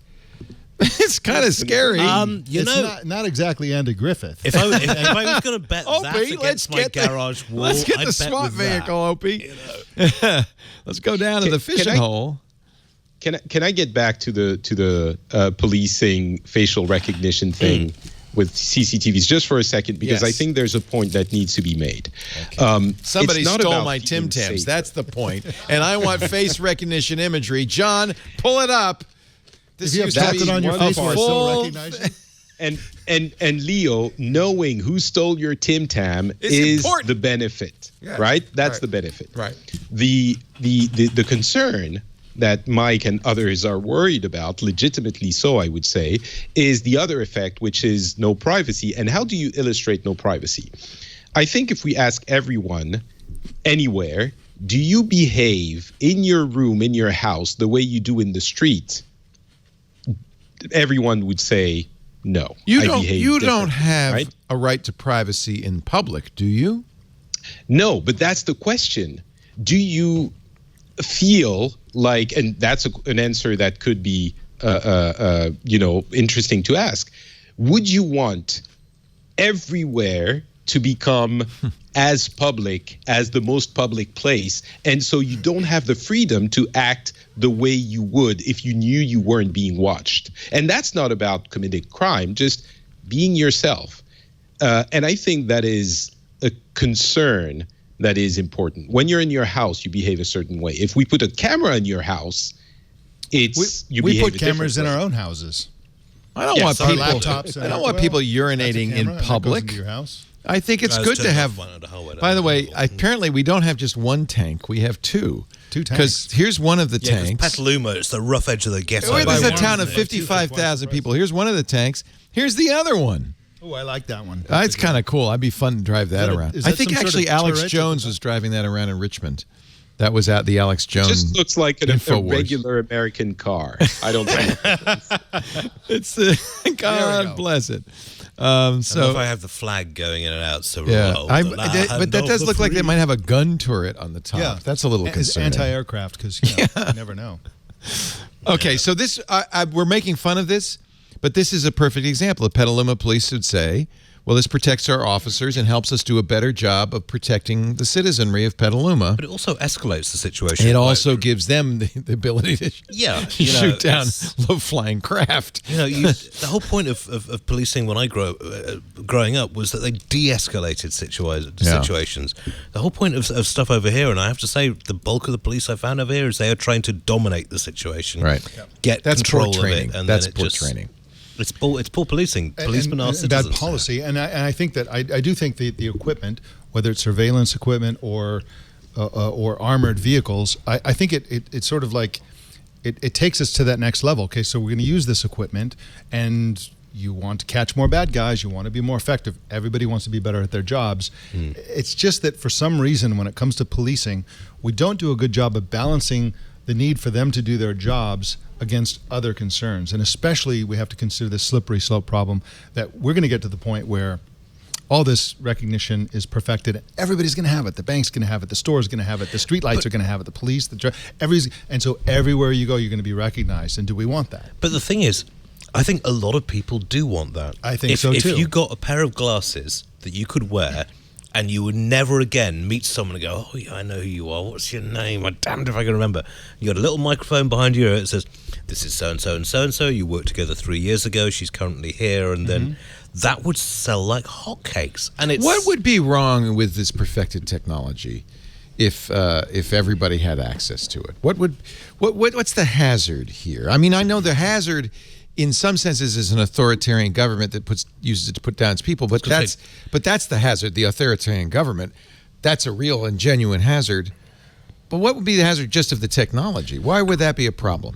Because some of us still believe in freedom and living in a free society. Why are you not free? Just because I know your face. You're looks not free. like. So if I'm it's at 2:00 in the morning. You're a hippie. I'm driving home. I'm a hippie, and I'm driving home, and there's like no cars as far as the eye can see. Yeah. And there's a red light. I'm just going to go, right? I made that choice and I want to do that.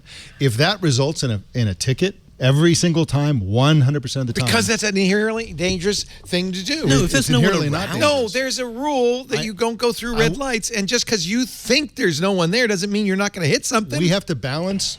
You we want a shouldn't lawful have that society. discretion. We want a lawful society on the one hand, and we want to be free people on the other, and we have to find that balance.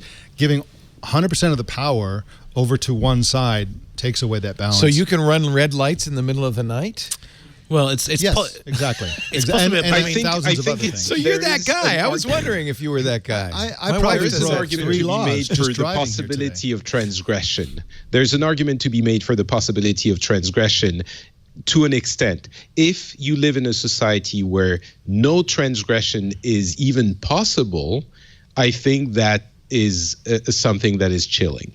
Yeah. And that's where that technology leads potentially. I just want the possibility of transgression, Leo. That's all I want. Well, no, I mean, and just so that you can do that, you're arguing to suppress a technology that has some real value I'm and talking real about utility. I'm talking about an intellectual construct about where we're going. So whenever there's new technology, people in government or in policing and so on always say, "Oh, great, this will give us a huge advantage in this balance of power against the public and all these other Well, needs." that's the wrong way to think, and Right. I think that should be fought So- against. Okay, because it my isn't a balance of power Okay, my- against the public. They are the public. But my They're we should part be of- able to surveil them as well. My, That's all. my classic example of this is if we have Moxie Marlinspike, the creator of Signal, right, came up with a great expression, which was in order for society to advance, you have to have the ability to break the law. Now, the classic example of this is America.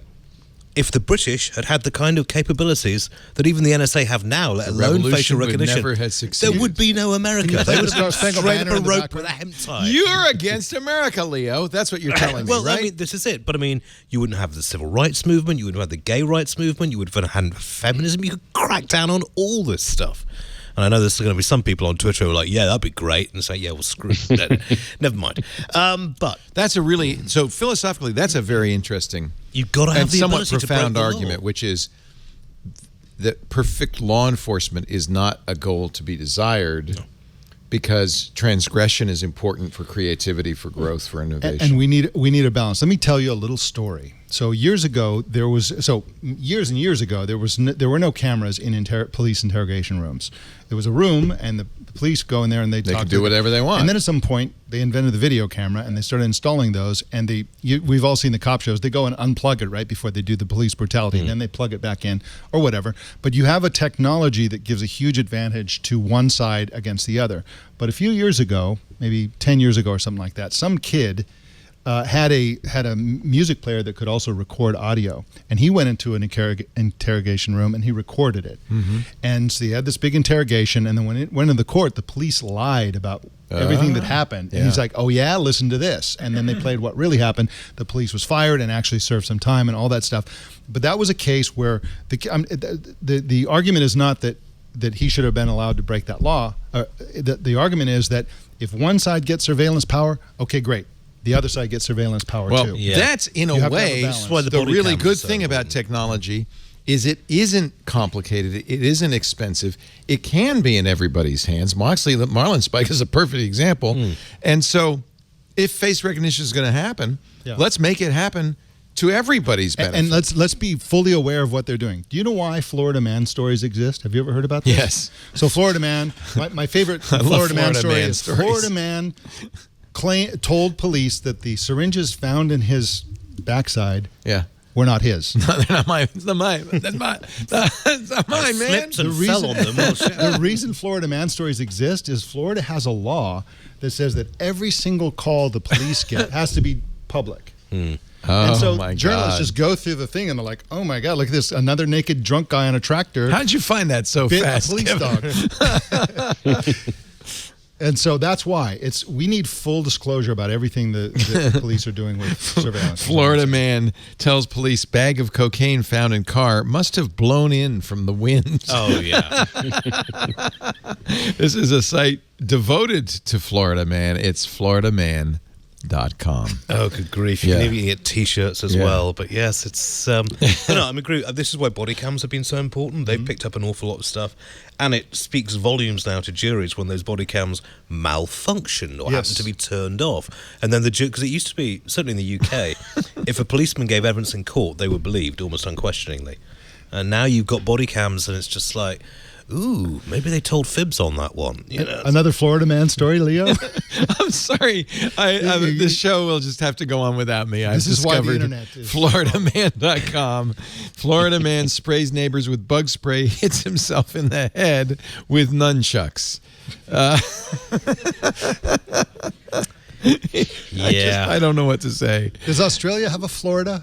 Tasmania, maybe. place where What do they? What state? everybody's What part of Florida do they? Of Australia do they diss? Some of the northern parts of worst part of Brisbane. Australia? Belgium. Sydney man. Western. Oh, right. Perth man. Perth fellow. You've got the Bogan thing as well, so that's kind of. But yeah. All right. We have a great bunch of students in here from Canberra Grammar School. Thank you for being here. If you need to flee at any point, please do. Happy Australia Day to everybody. What does Australia Day commemorate? What event happened on this day? Captain Cook landed. He said, "You got any breadfruit?" And that was, and Australia was born. And they said, it reminds me of Wales. South Wales. Well, New South apparently Wales. Cook landed right at the end of the rainy season, so it's this lush paradise. Ah, and then they there was his sent all these mistake. convicts down there like, yeah, we've been sold a pup on this one, you know. But people settled. It's got, it's a fantastic country. Ladies and gentlemen, we had a fun week this week on Twit, and we've prepared this fine video for your enjoyment. Watch. Previously on Twit. This week on Hands-On Photography, we're going to take a look at that little funny-looking chart that you see in your photo editors, also known as the histogram. This week in Google. Sonos on Tuesday, everybody got their email saying end of software updates. So what is happening is if you have a product that was introduced between 2005 and 2011, those devices after May will not receive software updates and new features. Tech News Weekly. How did Bezos and MBS come to communicate within WhatsApp? In April 2018, they had a dinner. Apparently, they swapped numbers there. And then they didn't really chat for a while until when the Crown Prince sent an MP4 video file to Bezos' phone. MacBreak Weekly. Strategy Analytics has somehow figured out that Apple has sold 60 million AirPods in 2019. Just tell me, what do they smell like? Blueberries. They smell just like blueberries. How can they do that? Twit. It's true. Technology for your eyes and ear holes. It's probably a Every time I see highly ants on TV, carcinogenic it's- chemical in there, but it smells like blueberries. And his biceps are bigger than my neck. It's Oh, yeah. just like- Ant is like Mr. Yeah. He lifts. Great presenter, though. You Oh, I got made a love great him. new hire I there, love him, but yeah. Our show today brought to you by Health IQ, a life insurance agency that does things a little bit different for people who lift, people who get a good night's sleep, people who eat right, people who care about their health. Lower life insurance rates for people like you. For example, $1 million life insurance policy from $36 a month. See, the thing is, the people who are healthy, people who know and care about what they eat, what they do, what they exercise, have always subsidized those who are not so health conscious. It's not a conspiracy. It's just, statistics. It's how life insurance works. You might be healthy, but does your insurance company know? Ant's a perfect example. Because he lifts, his body mass index is very high, which the insurance companies say, oh, you're fat. They don't know that it's because he lifts. That's why you got to go to Health IQ. Health IQ is a concierge life insurance agency. They give you white glove service. They walk you through the entire process, and your policy will be underwritten by one of the top 30 insurance companies. But here's the difference. They will go to those insurance companies and say, look, this guy qualifies for those special Health IQ savings. This gal takes care of herself, and they will go to bat for you, and that is amazing.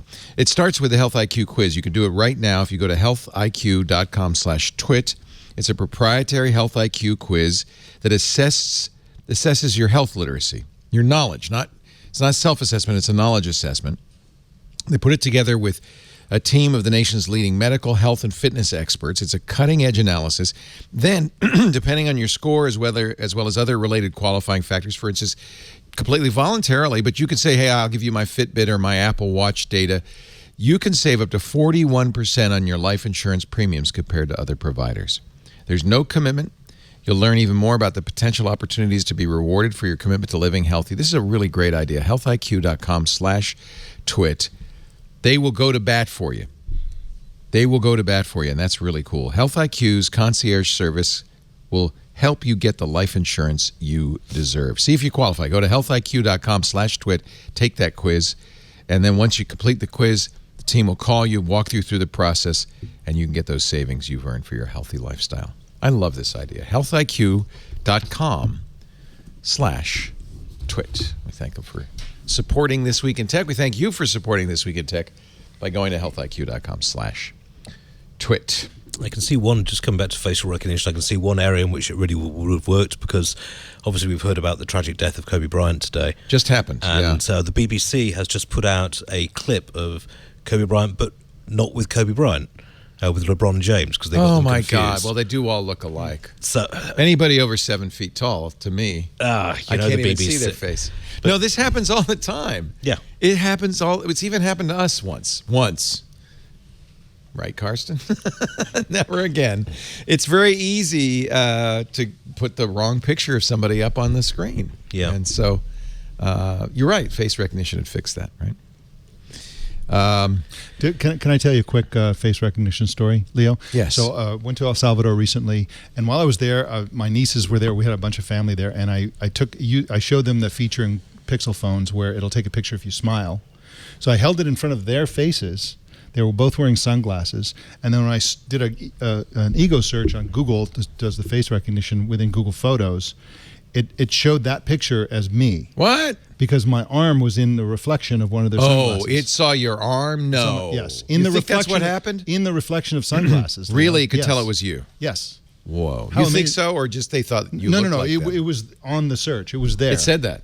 No, I searched for me. I said, show me all the pictures and it had a picture of your arm. So it's not just face recognition. In the reflection of sunglasses. It's arm recognition. And I know that Facebook does this too. They recognize your clothes, your stuff. I'll show you. Go ahead. Yeah, the... So one good thing about Brexit, and by the way, Brexit next week. One good thing about Brexit. Am I going to have to hurt you at the moment? No, I think you will even agree this is a good thing about Brexit. Okay, hit me. The EU copyright law, Article 13. Oh. The guy is I'm going to find his name. He's the head of museums and science or something like that. Chris Skidmore, University and Science Minister. Mm-hmm. That's the MICKEYMOUSE version of a government job, but yes. Okay, he's the Universities and Science Minister. We have to have one. Says, no, now that we're not part of the EU, we will not adopt the EU copyright law in Article 13, which was the anti-meme law. Well, it could conceivably have been used by anti-meme if you stretch it to its furthest logical conclusion. Well, maybe that's what they're doing in Germany. Their new law says, it's in German, but I'm going to translate because I speak perfect German, that your memes can't be more than 128 pixels by 128 pixels. This is what happens when legislators get half an idea of what they're doing and they don't video. know. This is the point I was making earlier. Can only be 3 seconds long. Now, okay, Patrick, back me up on this. This wasn't as envisaged a bad law, but well, I mean, what I was saying earlier, sometimes you have laws that aren't great. I would say that one is not ideal. Yeah. And in the same way that I say you shouldn't say all laws are bad, I don't think you should say all laws are good. Case in point. Yeah. I have a question for you as an expatriate Brit watcher. Please, I'm an immigrant, but yes. Okay, as an immigrant. He's a citizen now. No, not yet. No, not yet? Not yet. But you're on your way. You're on the path. You're not pregnant, are you? Okay. Well, I know it looks that way, but it's just too many Tim Tams, mate. The story we talked about earlier about the London police and face recognition, would that have been possible without Brexit? In other words, they were doing it while we were still in part of the EU. So Brexit. The EU has no laws that would prevent that sort of use. Well, they're discussing one now, which would put a ban on facial recognition in public spaces by public or private actors for 3 to 5 years as we're figuring things out. But with important exceptions for both research and national security. In both of those cases, then you could use it in a public sense. It's But yeah, I mean, it's still coming on. So yeah, the Brexit thing wouldn't have stopped that at all. It's just, the police have been very keen on CCTV for so many years. It was logical. They were trying it out at music festivals a couple of years ago, again with a stunning lack of success.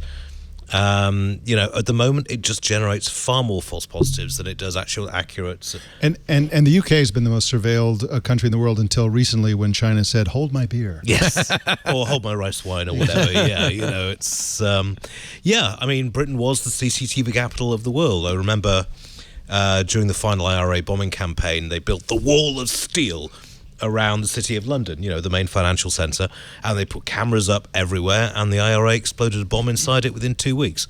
I mean, it's not perfect. It costs an awful lot. There are huge privacy aspects to be taken into account. And yes, it's going to happen. And just for full disclosure, for those of you unaware, the City of London is different from London, the city. Yes, the City of London is in fact an independent body with its own mayor, its own police force. It acknowledges the Queen, but it has a very interesting. Oh yeah, this is bizarre. No, it's like a Vatican. This is within totally London. Bizarre. Is this the financial quarter? Yeah, this is basically the old Roman walled section. But I didn't know it was somehow distinct. Yeah. Legally, own police force, own coat of arms. Technically, could set its own taxation rate, but chooses not to. It has its own parliament. I think they should secede. It has its own parliament. Yeah, it's not bound by the laws of the big boy parliament. They have there is a relationship between the two. Yeah, there is a relationship between the two, but basically, the City of London is ruled by guilds and by free men of London, and there are like 130 guilds, and you have to be elected to a guild. Companies also have their own representation on the organising body. I don't know how I didn't know this. I think it's CPD. I knew there was City of London, and I knew that was as distinct geographically. Yeah, but I didn't know it was legally distinct. Well, there's a marvelous video by, I think it's CPG Grey. Oh yeah, he's very good at this. Yeah, he goes in for 2 episodes as to why the City of London is distinct from London the city, and it's fascinating. I mean, I grew up there, grew up in the country. I had no idea. Yeah. I mean, the level of complex. I hope they cover this in the next season of The Crown. I'm just saying. I still haven't watched that. I just can't bring myself to. So Brexit is important, but can we talk about something really important? Yes. Megxit. What's Megxit? That's Harry and Meg going to Canada. It's the royal family, Britain's longest-running soap opera with the added illusion of audience participation. Yeah. Basically, is there a tech angle to Megxit? Well, actually, they're going to make their living through Instagram, and they're going to be influencers. I can easily. That's so depressing. In fact, I will make you this prediction: within 5 years, one or other of them will be on Dancing on the Stars. I don't understand why all the tabloids aren't using the phrase "royal pain in the ass." Because they should have been waiting for decades to use that phrase. It's a little rude. And honestly, people the bulk of population in the family. UK support Harry and Meghan's decision. They didn't choose to be born into the members of the royal family. He's seen his mother ninth in line, by, sixth in line. He's way he's down distant the list. down the thing. Yeah, and she didn't want to be, because his mom was Princess Diana. I think they quite reasonably did not want to be the focus of paparazzi. Yeah. If your mother was effectively killed by paparazzi, and you say, "I don't," Tipsy driver as well, but but I don't want to be in the limelight anymore because it's a dangerous. Well, they do want to be in the limelight, but they want to control it. This is the whole point of Instagram. Well, I think the problem was that a large section of the UK press has been massively unfair towards Harry and Meghan in terms of how they've portrayed her to the public in their papers. And if you look at there have been some very interesting articles. If you look at how Kate Middleton was treated versus how Meghan was treated, it's pretty shameful. It's shameful and it's racist. But here's the thing that a lot of people don't realize, and there is a tech angle to this, Leo, which is that the royal family has a deal with a small list of newspapers in the UK, including the most shameless rags, who are just ripping into them, but they're forced by their circumstances, by this deal, to constantly provide access and information. Who made that deal? Who knows? It's something the royal family basically have evolved since the turn of the last... It's kind of a tit for tat. Well, basically, what you're saying is you don't hang around our back door, try and break into Buckingham Palace, material. But we will give you access. Right. And there's some lovely open mic moments. You can imagine with Prince Philip in particular, some lovely open mic moments where they see one of the royal correspondents. He goes, "There's that ghastly little man again. We're going to have to talk to." They loathe these people because they're basically. Well, wouldn't you? If you were, if you're a journalist, if you crafted your trade, and then face recognition is intrusion on privacy. Imagine camera lenses pointing in your face everywhere you go. But here's the tech angle. In the age of the Instagram influencers and YouTube stars, these two people know that those antiquated laws are just some horrible nightmare that they are forced to go through when they know that there are 8-year-olds on YouTube making $10 million a year. They are famous and will continue to be famous and be able to monetize that to the cows come. They're separate financially, so a lot depends on how they do it, though. If they do it in a way which is seen as bringing the crown into disrespect, then they're going to lose an awful lot of respect. Yeah. But I think they're smart enough to do it tastefully. I mean, Patrick, you got rid of your monarchy a long time ago, and France has been much the better for it. How's it looking over on the European side? They also got rid of their heads at the same time. It was kind of it's interesting because a lot of people say that we got rid of our king, but so our president kind of has to play that role, and the people still want some kind of royal figure. And it's true that the president has that always, whatever the president is, I think the country expects something like that of the president to an extent. You can have our king. We'll pass him along. But I mean, the president of France had a mistress who he had a love child with, and the press knew about this. That they was kept quiet about 80s, it. Yes. Yeah, until the funeral when they had to explain who this woman and her son were sitting just behind the president's family. So sad.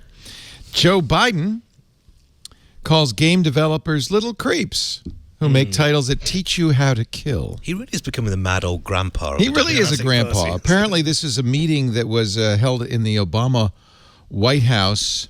People are trying to figure out who he was talking about. Kotaku thinks it might be Electronic Arts then CEO Joe Riccitello. I'll give you the full quote because you wouldn't want to quote this out of context.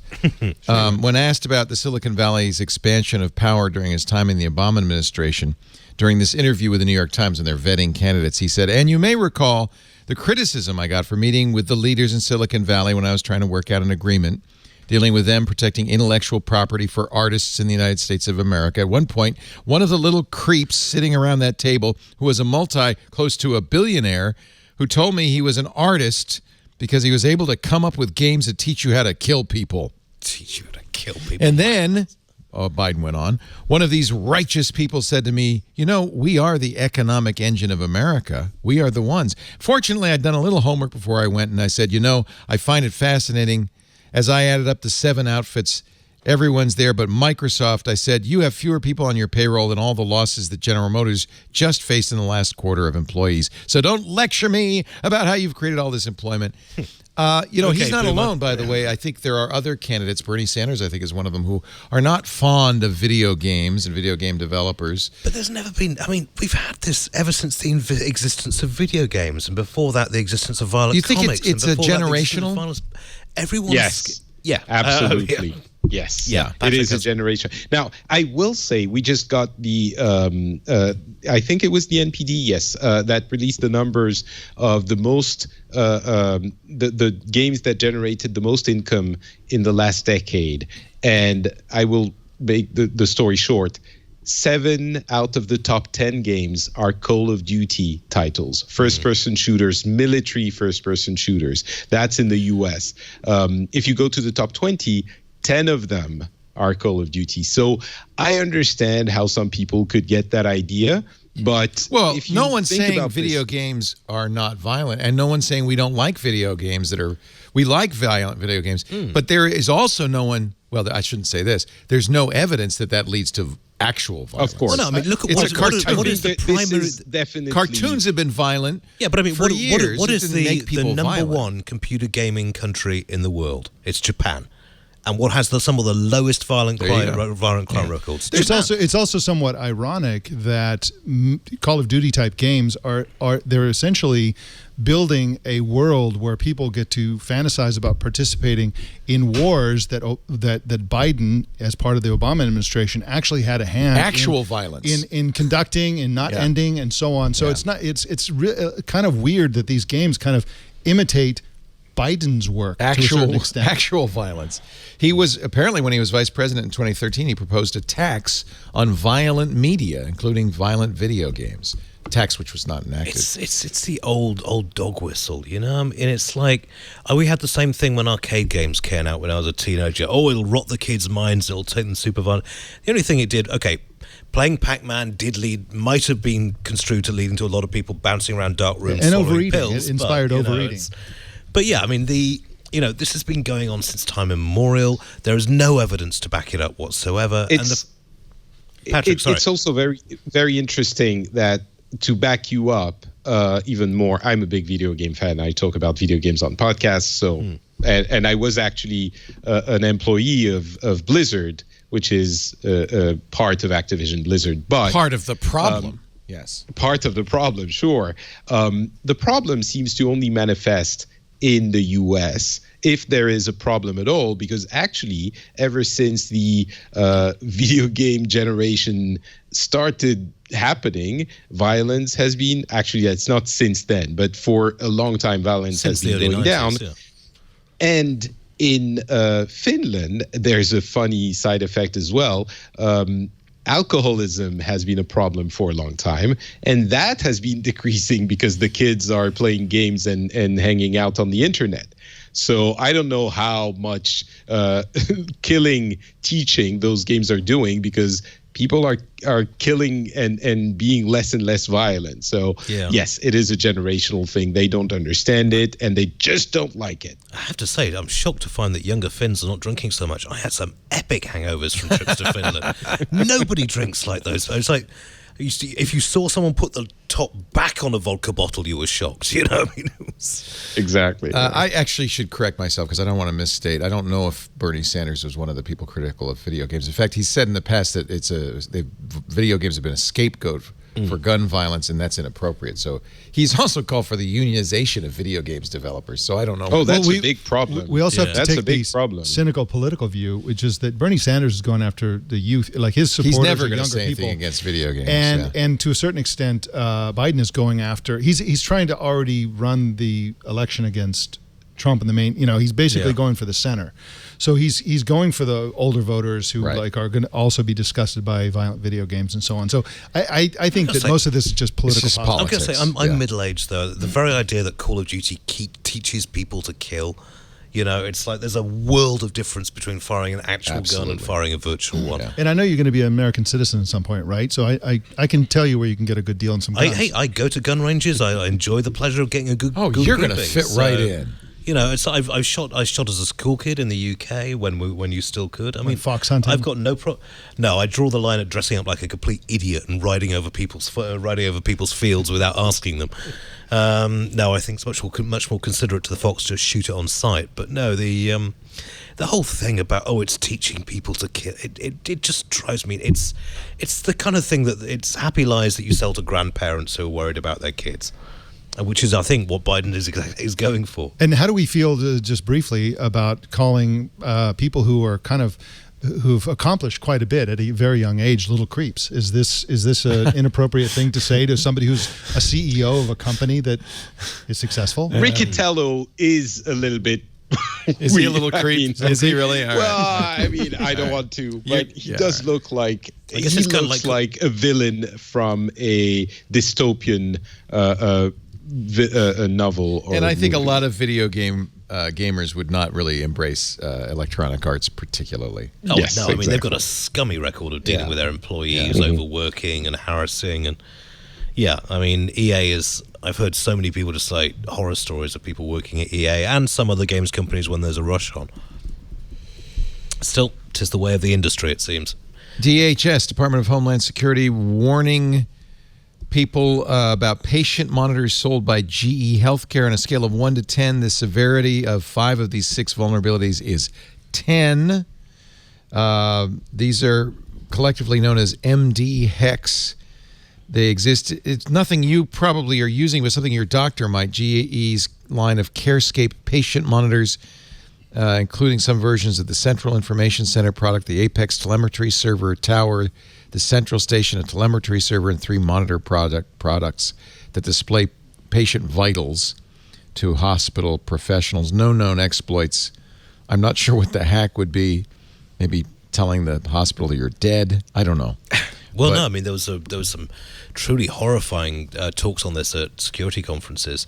If you look at the state of medtech, it's pathetically bad at the moment. Yeah, it's not very secure. And they managed to... these things online? They should not be on the They set up a public remote internet. hack, so if you got within my 5 feet of someone, you could trigger their pacemaker to this just go pacemaker constant hack. jing, Yeah, jing, yeah. jing, and just, But in the That would case kill of 'em. this, the hack, if somebody did hack this, they could actually discharge patients. Not a bad All thing. of them. yeah.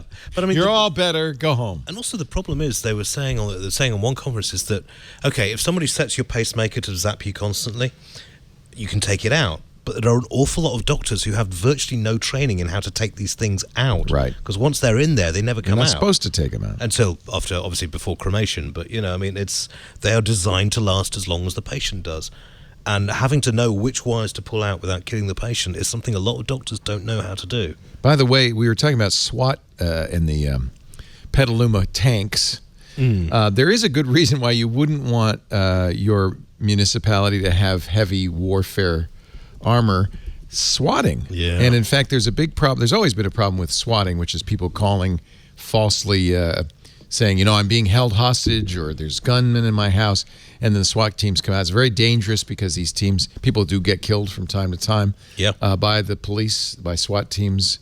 Apparently, people are calling SWAT teams to tech executives' house. Now, this is the tech backlash has begun. Adam Mosseri, who's a senior Facebook executive, was swatted in November. The police in San Francisco and New York responded to a series of telephone calls claiming hostages were being held in his home. He has 2 homes, and they were both swatted. Yeah. One in New York and one in And California. by the way, I doubt that those addresses are public, right? So somebody had to figure out where he lived. What I learned from this whole story is that this is actually a hobby. There are groups of people that get together in chat rooms and talk about best practices for swatting. Oh yeah, well I mean the kid in Kansas who got killed, Little creeps. Creeps. Those are little creeps. Last year, I mean, somebody they got into an argument over a Call of Duty match. He contacted the guy who was pissed off, got in contact with somebody else who could SWAT. He swatted the wrong person. The police turned up at his door and shot him dead. They're now facing 20 years in prison. And I hope they rot there, to be quite frank. But it would only be possible. It's possible in any country, but it's particularly dangerous in the US because things are a little more trigger happy over here because everyone has to assume that everyone else has guns. Yeah, I mean, if a Bobby comes to my house with a truncheon, it seems unlikely. Now, you see, you mock the truncheon. Have you ever been hit by one of those buggers? Because it really hurts. I've started student demos in the 90s, and I've received a truncheon to the side, and I can say that it really hurts, and it does incapacitate you for a couple of days afterwards when they break ribs. Yeah. Apparently, these forums you're talking about, the Times talks about one forum, 3,000 people on this forum. What should we do next? Read one message in the forum last month. The responses included gun emojis. That's the symbol for an attack in which the police were successfully called to the target's home. Many of the responses laced with profanity, shocking, as well as suggestions for ex-girlfriends who should be swatted. Oh, God, no doubt the incel team are getting involved on that. They're useless. I would imagine most of the people on these forums, I would guarantee, are not active swatters, just... Yeah. Edgelords. Yeah. But yes. By the way, the fatal shooting in Kansas, 20 years in federal 20 prison. years. Just want to let you know. That's fine. I mean, they'll be out in 10 with good behavior, but even so, that's a significant message to the rest of the community that this is not going to be considered by some kind of little prank by the courts, but as a serious case of attempted murder. And I assume he's not allowed to use the prison phone.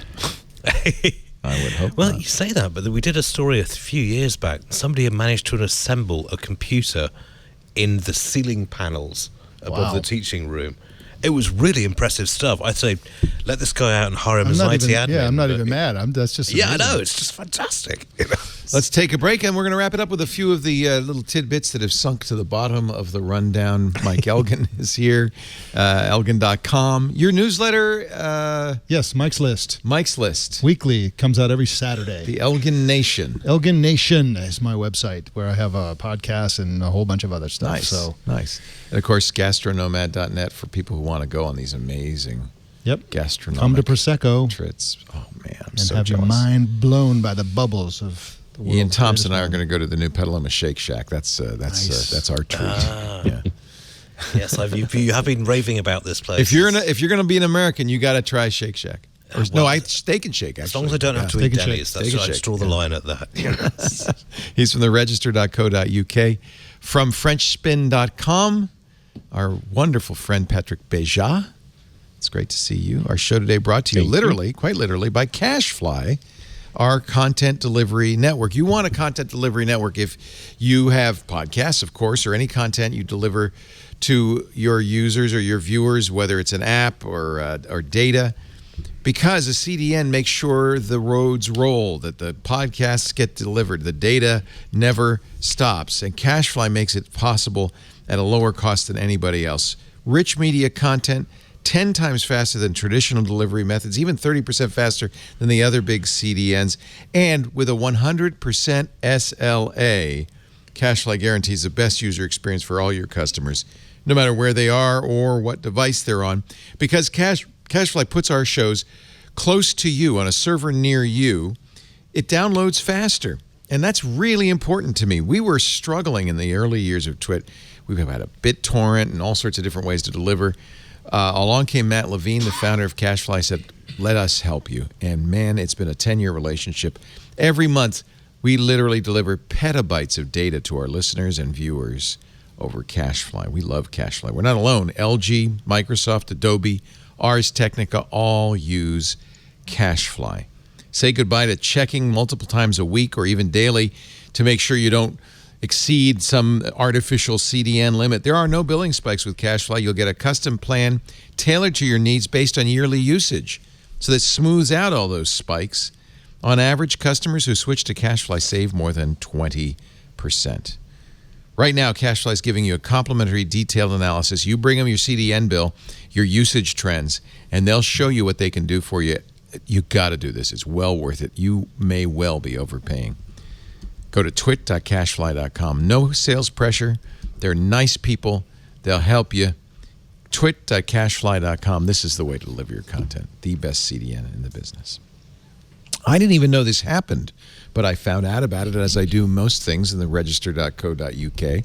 Alan Turing, this was his a OBE weird medal, story. his Ph.D. certificate, and other of his personal items, 250 of them, went missing decades ago. Turing, of course, a great computer pioneer. Because he was gay, he was forced, ultimately committed suicide. He was harassed by the British police in the 50s.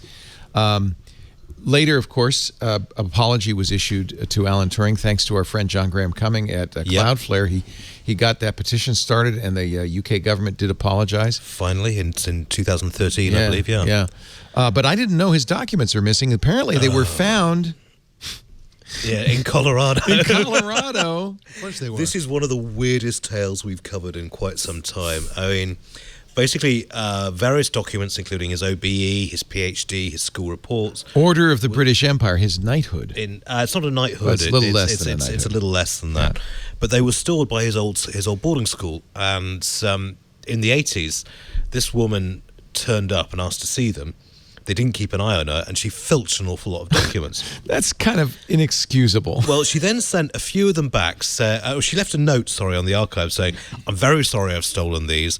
I will be looking after them well, and I will return to them after." And they didn't know what had been stolen, so they figured, well, that's even nuttier. Yeah. No, they didn't know what had been stolen. So she sent some back, but this woman is obviously several flying buttresses short. She claimed to be his daughter. She claimed to be his daughter. Turing. She changed her last name to Turing. She changed her middle name to Malthusson, which I think was his middle name. Clearly several flying buttresses short of a cathedral. She just she tried to sue for copyright over pictures of photos that she'd stolen herself. And then she gave one of these things to her sister, who took it to the police saying it was stolen, and they found them 2 years ago hidden in a briefcase behind her toilet. And it's only just now come to the fact that the US government is saying that they were imported illegally, and therefore they should go back to the school. Thank goodness. We should hopefully take a slightly more care of them this time. These are important documents. Yeah, the school's a little culpable. For instance, they didn't know what she had taken, so she sent some stuff back, and they said, "Oh, well, I guess we got everything back." Yeah, exactly. Case closed. She kept his OBE and sent them somebody else's gong. I guess the OBE looks like a little bit like a gong. You can buy them for $30 on So eBay. she sent somebody else's gong and said, "This is the OBE," but she kept the original, which came with a message from King George VI apologizing for not being able to give the award in person. Wow. I mean, this is historic stuff. Well, no, I mean, she was also, she tried the same thing in the Manchester archives where an awful lot of his stuff is kept. She was and a thankfully superfan. they kept I think superfan is being overly polite. This woman was scarily obsessed with Turing. And she wrote letters to Pink News when the film came out about him, just like, this is terrible. Why wasn't I consulted as a consultant, that sort of thing. It's just, as I say, this is a strong case for better mental health. In her defense, her real name was Schwinghammer. So maybe she just... Now, I can understand wanting to change it, but to steal a nation's heritage is possibly... okay. Anyway. That's the best name I've ever heard. That does sound like the next Wayne's World thing. We have a good friend, Throwboy, who makes amazing stuff. I have his full-sized Macintosh pillow. Actually, John, would you fetch that out of my office? He's now making little pocket pillows. Put it up on Kickstarter. 3 days ago, he's already doubled his pledges. He's got 10,000 raised and more to come. Wouldn't you like a little pocket pillow of the classic? He can't call it a Macintosh, probably. There's also the Bondi Blue You Know Who. Oh, good grief. Named after the beautiful beach in Sydney. That's rather cute. It's going to be said. Here, throw me. This is not the pocket pillow. This is the full-sized pillow, but it is. Isn't that cute? That takes you back. Yeah. I keep that in my office so I can sleep on it whenever I get tired. So I just want to give Throwboy a little plug. Good job, Throwboy. And there it is. And let's see. There's a couple of other things I want to do before we wrap it up. Actually, two sad stories, and I'll mention. Clayton Christensen has passed away. He was the guy who wrote The Innovator's Dilemma. He was only 67, but a very influential thinker. His books were quoted and used by many in Silicon Valley, including Steve Jobs, Reed Hastings of Netflix, Andy Grove of Intel, Jeff Bezos at Amazon. The Innovator's Dilemma is an absolute classic business book and describes a dilemma that every modern tech company faces, the difficulty of innovating when you've got a successful product. It's tough to do. And then also a little bit closer and nearer dear to our heart, Leila Janah, who was an amazing entrepreneur, working hard to make AI more equitable, passed away at the age of 37 of complications. 37? Do we know she what was happened? very young, cancer, epithelioid carcinoma or sarcoma. She had fallen ill a couple of years ago. We interviewed her on Triangulation. There you go. About 2017, I think, and she was just such an impressive, such a smart and talented person. So very sorry for her friends and family. Leila Janah passed away way too young. And of course, Terry Jones. Yeah. Monty Python's Terry Jones passed away at the age of 77. Graham Chapman passed away about 20 years ago in 85. Yeah. Actually, that's about almost 40 years ago. Also, I would watch out for the. Hopefully, they'll release footage of the funeral, because if you watch Graham Chapman's funeral, I've seen it. John Cleese's eulogy to him is just marvelous. You cannot watch it without tears in their eyes, and they're tears of laughter. It's just genius. And I'm sure he will do the same for Terry Jones. Yeah, well, Terry was a very naughty boy. Well, passed away at the age of 77. He had suffered from dementia. He got prefrontal dementia, so it's kind of a blessing in a way. Yeah. I think that's about it. Is there anything else you want to cover, Patrick? Did I miss any of the big stories in your world? I don't think it's a huge story, but there is a question about Vine coming back. Are you going to? I downloaded it right away, Byte. Hang on, Vine's coming back. Well, the guy who... okay, Vine, what a sad story that is. Yeah. The guy who started Vine, actually, there were a couple of founders. One of the guys, Vine was sold to Twitter, which killed it almost instantly because Vine creators went to Twitter and said, we want to be compensated because we're making... your product, we're making a success. And Twitter said, absolutely not. So they all pulled out. And Twitter ended up killing Vine very, very quickly in 2017. Dom Hoffman, who's one of the co-founders, has been saying, I'm going to bring Vine back after months in closed beta. It is back now on Android and iOS. It's called Byte, B-Y-T-E. Unlike, it's a little late because TikTok is pretty much taken lunch on that one. The Vine mantle, but Byte is limited to 6-second videos like Vine was. And, I downloaded it. It really is exactly Vine. And I don't know that it's going to... Because Vine did have, for some reason, I wasn't a huge fan, but it did have a community. It was very creative. It's like 60 million people or something, I think. Oh, and Vine created some big, big stars who have gone on to stardom on YouTube and other places I'm playing. And Twitter killed it because server space is expensive? No, they killed it because all the creators left. They killed it because they wouldn't give the creators any money. By the way, Dom has learned a little bit from that. Right. And TikTok, which does share revenue and has lots of ways for creators to profit, Byte will apparently do the same thing. So a partner program is coming soon. I mean, I think that one of the complaints of TikTok users is that it's hard to monetize, which is why so many of them go to take their TikTok videos and they put them on YouTube. This is for monetization. Always going to be a problem. Yeah. When you live on these platforms and you die on these platforms and you hope that these platforms will compensate you. YouTube isn't much better. I look at so many people pour their life, their blood into the YouTube and make no money at all. Yeah. But they revere the 20 people like the 8-year-old you talk about who are making millions of dollars a year. But it's hard to get to that position. Well, Iain and I pour it's not our lives into YouTube Twitter alone. and we get literally nothing. Nothing. Yeah. Oh no, I get a fair amount of abuse. Let's be fair. That's a good one. Thank you, Patrick. I neglected to mention. But yeah, it's just going to mean more people like Logan Paul and the rest of them just useless wastes of flesh and organs. Anything I missed in your world, Iain Thomson? Any stories that you thought were big well, this unfortunately, I was a week late on this, but the inventor of the laser printer died. I don't know if you covered this in last week's show. No, we did not. Yeah. But that was a sad one. The obituaries are never fun.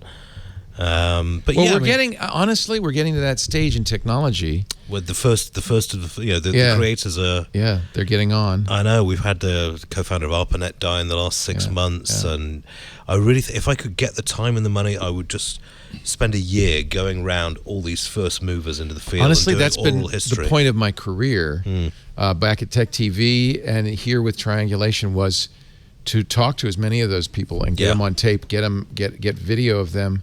So that a record would be kept, because in the early days they weren't lionized, they weren't revered, they weren't famous. They just were amazing inventors who actually changed the world. And in years to come, people will look back at people like Douglas Engelbart and say, "Wow," or Alan Kay, or And so it's important to we who know who they are to remember them. No, I think there's a definite project to be done there. So yeah. Well, I think we've done some of it, and I encourage others to do the same, because it is... we can all agree Steve Jobs was a wanker, but it's just... I never did interview him. Gary Starkweather was the inventor of the laser printer. We have to be quite careful at the Reg, because we have sort of near to the knuckle headlines, and we did get some... when I heard about that, I was just, do we do... runs out of toner, is that too strong? Oh, no. Well, we did it with one of the founder of the IBM PC, and it's like when blue screen or goes and disco reading drive C. Oh, gosh. But my favourite was in Gary Gygax, the inventor of Dungeons & Dragons, when he passed on. And the headline was Gary Gygax fails saving throw. Anyone who's ever played will appreciate that. Starkweather invented it at Xerox PARC, where Douglas Engelbart was, and so many others, and so much of the technology we use today. So much great technology, so little used by Xerox. Yeah. And now they're trying to buy HP. Are they really? Is that HPE? Is that the new thing? Oh, yeah. No, they're trying to buy HP Inc. Xerox, really? Xerox is doing a hostile takeover of HP Inc. There's a story we didn't cover. Oh, Wow. okay. This was a couple of weeks ago. I was, Carl Icahn, I think it is, and a bunch of Lord. institutional investors. They got massively $24 billion in funding to do this. Yeah, they're loading up on debt. They're going to go for Xerox, and they're going to go for that patent bundle. Sorry, they're going to go for HP, and they're going to go for the patent bundle and milk the ink Just industry. as HP is starting to finally make some really great computers, they went through a bad spell with the Pavilion and so forth. Oh, those would die. Their laptops are fantastic, and that's very sad to hear. Yeah. Mike, any stories I missed? Have you talked about Octi on any of your shows? What is Octi? Octi is basically an AR app that pivoted to become a social network. So basically, the way it works now is after you've established a friend connection on the Octi app, you walk up to them, you hold your phone, and on the phone, the content they have posted is orbiting around their body. Oh, man, I love this. So you can tap on something and get their music that they're playing or their status update or whatever. It's a little weird because you're standing right there. That's kind of brilliant. But I mean, I think for high school students, stuff like that, it's a way to basically carry your social networking around in physical space. Presumably, you've got to have a handset powerful enough to handle this. I don't know. I don't know why anything modern wouldn't do this. It's an interesting idea. Yeah. And there have been multiple attempts to create real world meet space kind of social networking. Remember, what was it called? Color, where you could just like everybody in big flop vicinity, almost instant flop. But it was an interesting idea to socially network with the people. I think the problem is that I don't really know anybody in real life. Well, I don't think you're the target audience. Oh, okay. You know? Although, could you imagine somebody walks in to do your show, you just hold the thing up and say, I'm downloading it right now. It's available on iOS OC. Yeah, I think it's iOS only. Yeah. Of course it is, because why wouldn't you? Why would you want to be on any other platform? Exactly. Ladies and gentlemen, I thank you so much for being here. Thank you so much to our friends from the Canberra Grammar School. It was great to have you. Thanks for the Tim Tams. They're all gone. Thank you. They're all gone. They got it. Happy Australia Day to you. I guess we'll have to eat these Shapes crackers next. Yeah, they're good. I like them. Now that we're out of sugar, we'll run it. You guys are great. We really appreciate seeing you, and hope you have a wonderful time. They're going to. You said you've been to Facebook. You're going to Google next. Did you get to see the Apple campus yet? Yeah, was that cool? Yeah, really neat. And you're going wine tasting later because this is the wine country. Yeah, sure. Just tell them you're, I have an autographed picture of it. Oh, nice. That is nice. Yeah. Thank you all for watching. We do This Week in Tech every Sunday afternoon, 2:30 Pacific, 5:30 Eastern, 22:30 UTC. You should tune in live if you want. You can watch us make the show at twit.tv/live audio and videos streaming there. If you are watching live, make sure you get in the chat room, irc.twit.tv. You can chat along with the other folks who are drinking and watching at the same time, all the day drinking crew. We also do a download version of it. It's a podcast after all, and you can get those at Twit, our website, twit.tv, YouTube as well. If you are a store and forward type, you might want to join our asynchronous social network. It's our Twit community, a great forum at twit.community. We've also set up a Mastodon instance now, so we have Twitter-style communing at twit.social. If you're not yet on a Mastodon instance, you should check it out. And if you are, you can check it out anyway because, it's federated, and that's the beauty of it. If you would do us a favor, subscribe. That way you'll get every show the minute it's available. Plenty of time for your Monday morning commute. Just find your favorite podcast app and press the subscribe button. One more request, if you don't mind. Our Twit survey is out. We do this once a year at twit.to/survey20. Quick and easy, answer a few questions. We're not collecting personal information. We don't ask for your email address. We just want to get to know our audience in aggregate. It helps us make shows that you are interested in. It also helps us sell advertising, and of course, that's our bread and butter. So your help is greatly appreciated, but it's completely voluntary. We don't track you. This is all we do once a year. twit.to/survey20. Thanks so much. Great to have you. And we will see you next time. Another Twit is in the can. Bye-bye.